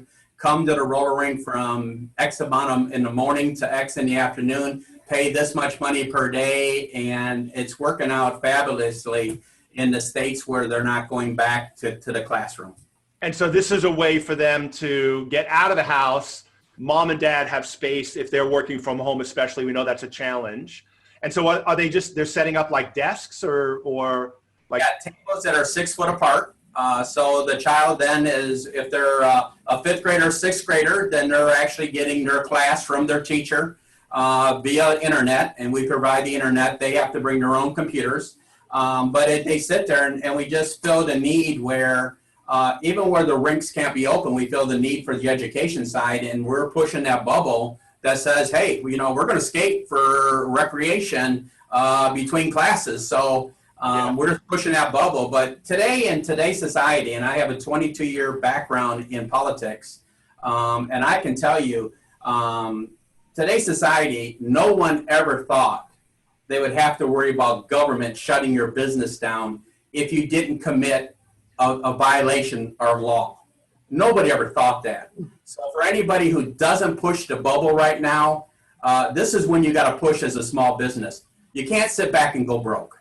Yeah. So whatever it takes to make your facility survive through this pandemic, we're in 100% support of anyone in our association that comes up and wants to step up and push that bubble as far as they can. Yeah. We're 100% supportive. Awesome. Frank, what about you? I wish we were sexier than just saying the activity of bowling is what people enjoy for us. And I do think there is this, when we all come out of this, people are going to want to participate more. But again, that could be a number of sports. So we've got our work to do there. And we're in a little bit different because we're down to, I think, 3 states that aren't open at all in bowling. And so we are seeing people come back, but we are seeing them come back as a family. And that's kind of what I said earlier in the sense that people are going to cocoon. But I think all of us need to be prepared, all businesses that are in the recreation side, that people are going to come back and will want. I do think they'll have a higher expectation after they get back because they've been cooped up and we're all getting a little bit of a gift right now because, if you can get enough people to work but when it comes back hard, like you asked, I think it's going to come back strong for all of us. And we need to be prepared for that. And that's what we're pushing to our members. And again, for us, it's all local. Whether it's the 8-laner in the town of 2,000 people or the 60-laner in Chicago, it's going to come back. It's going to come back strong, and we need to prepare locally to it. Yeah, I will tell you that in the markets that have opened, I've been spending a lot of time locked down here in Melbourne, Australia, and outside of Melbourne, Australia is pretty much open. New Zealand's open. Western Australia is open. And the operators that I'm talking to are all seeing, between 90 and 120% of last year's sales. So there's pent up demand. And when we can get open and people feel, and everyone feels safe, not just half the country feels safe and half the country being scared, right? When everyone feels safe, then I think we're going to have a record year for the industry. And I think you're right. It's just a function of holding on until then. I agree. Bethany? That's the best news we could ever ask for, quite honestly. But I wish we had something a little more, glamorous to report on that we're working on. But we've been really putting forth a lot of effort to build behind the scenes to raise the standards for our industry. So we're working on creating some additional resources, education, training, creating an overall inspection program for our parks. Just to as an industry, I mean, obviously we're in an industry, we are extremely high risk. We are a high risk sector over here. So for us, it's creating opportunities with optimal safety at the forefront of our agenda. So that's a lot of what we're spending our time on, and hoping as a result we emerge and raise industry standards as a whole. Yeah. Last thing, trade shows. Bethany, I know you're doing a virtual event the end of November. Talk about that real quick. Yeah, real quick. We're just November 10th. It's a one-day event, a virtual trade show. We did not want to recreate a 3-day event and put it online. We wanted to, do a condensed version and give everybody the direct resources they need. So every session that will be presented will be targeted towards what we need to be focusing on now in the next 6 months to get through this. Yeah. So again, great opportunity to be involved with the industry. Yeah. Now, Frank, you guys pulled a controversial move that wound up being a fart in a spacesuit, as they say. Nobody actually cares about it. Of the July 4th meeting in Colorado. What's on the agenda for you guys? Well, as you know, we canceled that, which it happened. Whatever happened. But we were going to try to have an East Coast show, and we've got a lot of our people that will drive. But we're not going to do it. We just canceled a couple days ago, per the hotel. Our next show is due in midwinter, which will be in Palm Springs in January, mid-January. I can't lie to you. We're going to take that to the very end, and it's not a huge trade show. It's more tabletop, but we'll still have 60, 70 exhibitors, but it's more tabletop. We'll hang that pup out to the end. We have a lot of states that are meeting, and yeah, some of them are doing it on Zoom, but we've had at least 10 states, if not 12, that have actually got together in a room and social distance and, came in for the day and had a little lunch. You got to do that different, no buffet, so you're doing boxes. And so they want to meet. And as much as I love Zoom, and I'd be the first guy to say, and I do like it, there's nothing like the face-to-face experience for our members. There's just not. And so you are going to have, right now, I guess your next big annual show is in the summer of next year. And I got to feel good about that one. By summer next year, we're doing it. I don't care what they tell me. And back in Vegas? Louisville, third week of June. Louisville? Louisville, Kentucky. Oh, we're doing a bourbon tour? Well, we've got a bunch. There's 7 craft bourbon shops in downtown Louisville. I will be there. Yeah, it'll be a good. We're excited, and it's a great. What we like about that, for us, it's a great driver. We've got 40% of our members could realistically drive in less than a day. Yeah, and I will tell you, if you haven't been to the BPAA, the Bowling Bowl Expo, I guess it's called, it's become the summer FEC show. It really has. Yeah, I think, Jim, you've been, haven't you? Yeah, Bethany, have you been? Yeah, I tried. Not, but I'm always up for a trip to Louisville. It's a great come city. come as my guest. Remind me. Come as my guest. It's a fun show. I'd love to. We were to be in Vegas this year for the first time. Yeah. And unfortunately, we'll be in Vegas in 2021, and we will hopefully resume our European shows in April of 2021. We rented. They still run Thursday night racing at Churchill Downs. Fun. So I rented it's called $1 Million Row, and it's a big place during Kentucky Derby. But being it's just Thursday night racing, we've rented that entire for our big Thursday night closing event. So look at the betting horse, have some fun, eat too much. Hopefully oh my God, I can't wait! I haven't been so excited about a live trade show in a decade. So am I. So are my vendors. Yeah, I bet. They're ready to go. So Jim, what about you guys? I know the RSA typically has been in March, I think, right? Usually it's in the end of April, first week of May. In May, okay. That one we postponed to the end of August. And we were supposed to be at the Tropicana and in Vegas, and then the Tropicana decided not to open. So that one got postponed. So we're actually doing a hybrid the same time as AAMA is doing theirs. September 15th and 16th, we're doing a hybrid. Now. Yeah, right. So I'll be talking at both at the same time, which would be fun. We're doing a hybrid version there. And our annual meeting is in Reno the first week of May. And then we have our summer expo in Clearwater, Florida, the last week of August. So it's all good. But I'm like Frank, if virtual, and I know you're in the virtual world, so I'm not saying this meanly wise, but if it all ends up virtual, you're not going to have that information. So when you sit and listen to a speaker, and then you walk out in the hallway and you get 4 or 5 great ideas that just paid for your whole trip, those you don't get on Zoom. I'm sorry, you just can't get it. And sitting with lunch with people and dinner with people, I'm like Frank. I'm afraid that Zoom's going to take over this idea of why make everybody come out when we all go on video. Video, we're not going to make the money we do when you come to a live show. Yeah, I agree with you, though. There are some technologies coming that's going to allow for better ad hoc meetings around these video conferences, and we'll talk about more. We'll talk about that more later. So, but I'm with you guys. I miss that phase. All my friends are in this industry. I've been in 35 years. Like, the only time I see them is at trade shows, and so I really miss that. I think we all do, and we're all looking forward to getting back to business, back to hugs instead of virtual fist bumps. Yeah. and we know that's going to happen, and I think 2021 is going to be a great year for all of us. So Be glad when we can throw these away. Yeah, word. Yes.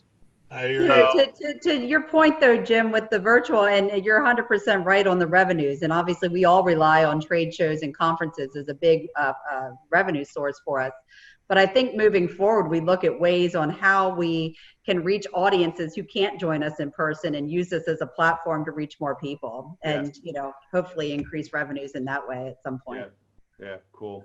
Well, guys, I want to thank you all for showing up today and doing this and sharing with everyone what's happening in your industries and with your constituents. And I want to thank everybody for tuning in. I hope you enjoy the rest of the AAMA annual meeting and virtual gala.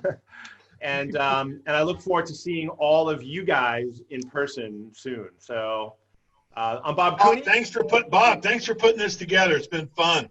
My absolute pleasure, guys. Really, I love talking to people, and you guys have been a thrill to chat with. And I love the ideas, even in tough times. All the stuff that's happening. There's always threads of good. What is it? Every dark cloud, right? Absolutely. All right, guys. Have a great day. Thanks, guys. Thank you. Appreciate it. Guys.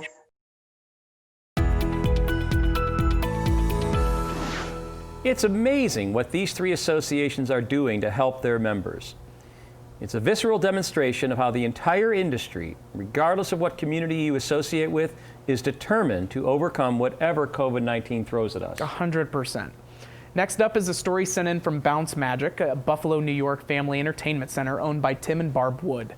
Like many FECs across the country, they were forced to shut down on March 16th due to COVID.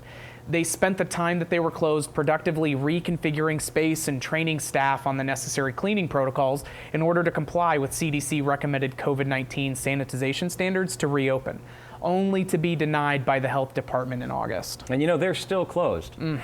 Because of the struggles that Tim and Barb from Bounce Magic and many others are experiencing, our Government Relations Committee, with the assistance of Dentons, have taken steps to work with the National Governors Association.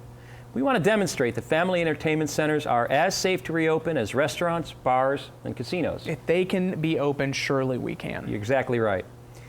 So if you're an FEC owner struggling to reopen, I encourage you to contact our office so we can add your story to this initiative. And here, Tim and Barb shared their story.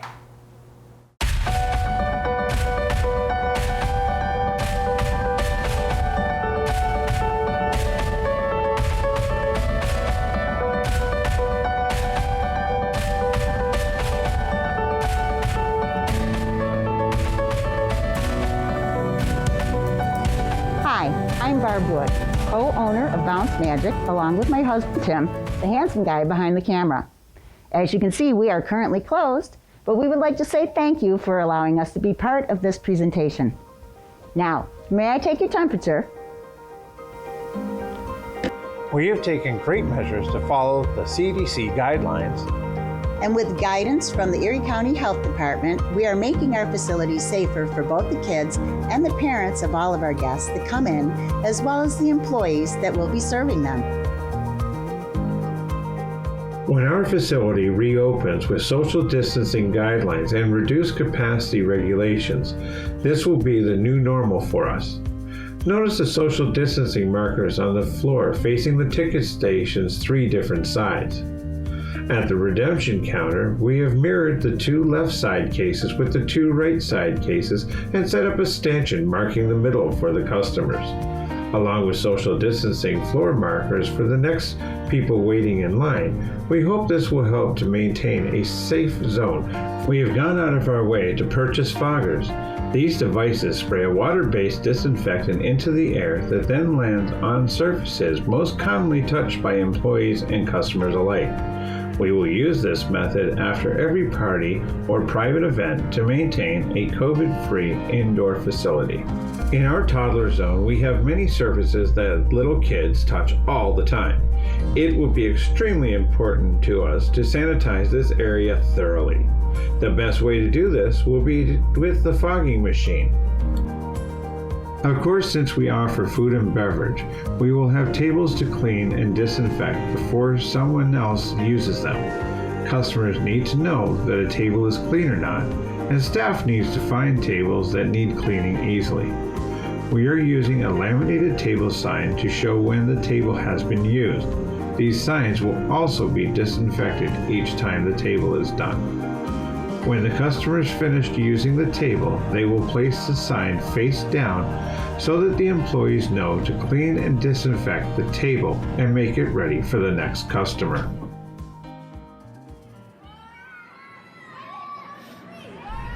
Here is a typical Bounce Magic party pre-COVID-19, of course. In our party areas, we used to set up seating for 20 kids and up to 6 parties at a time.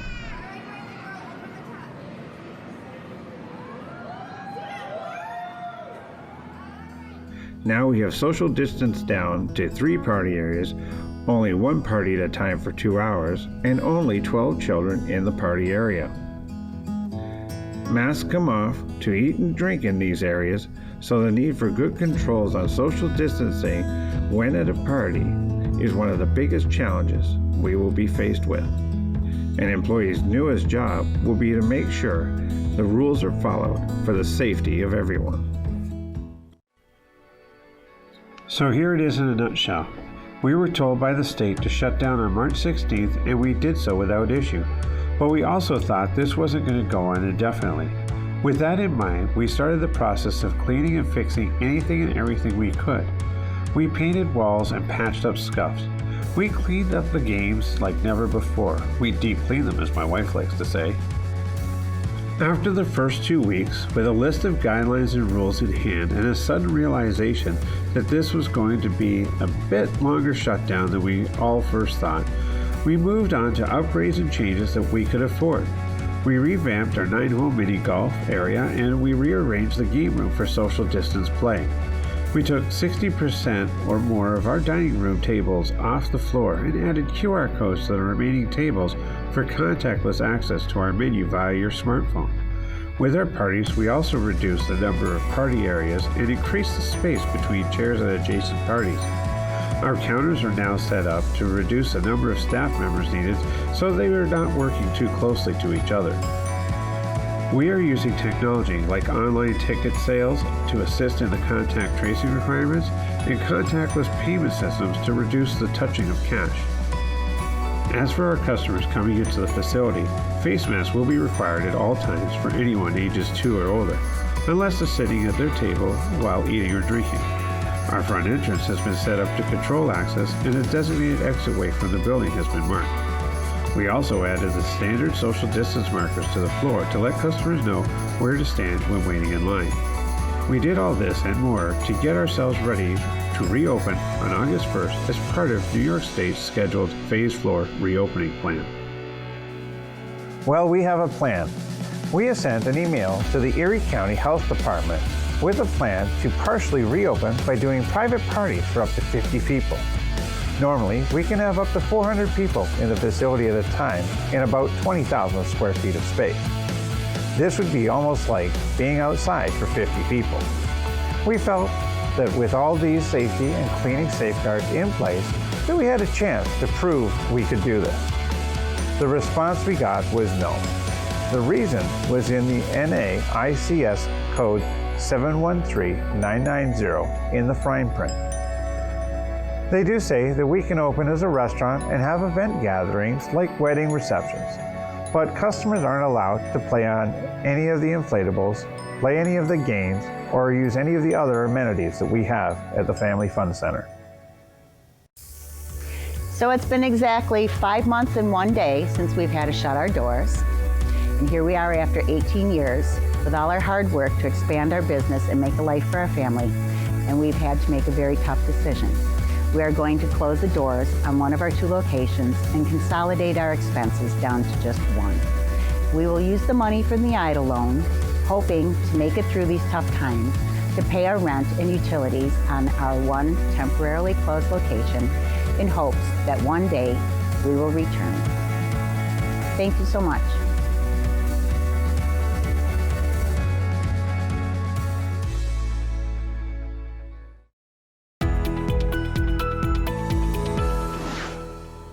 Over the past few years, we've been working to raise the bar, and there's a pun in there you'll get toward the end of this, on our keynote speakers.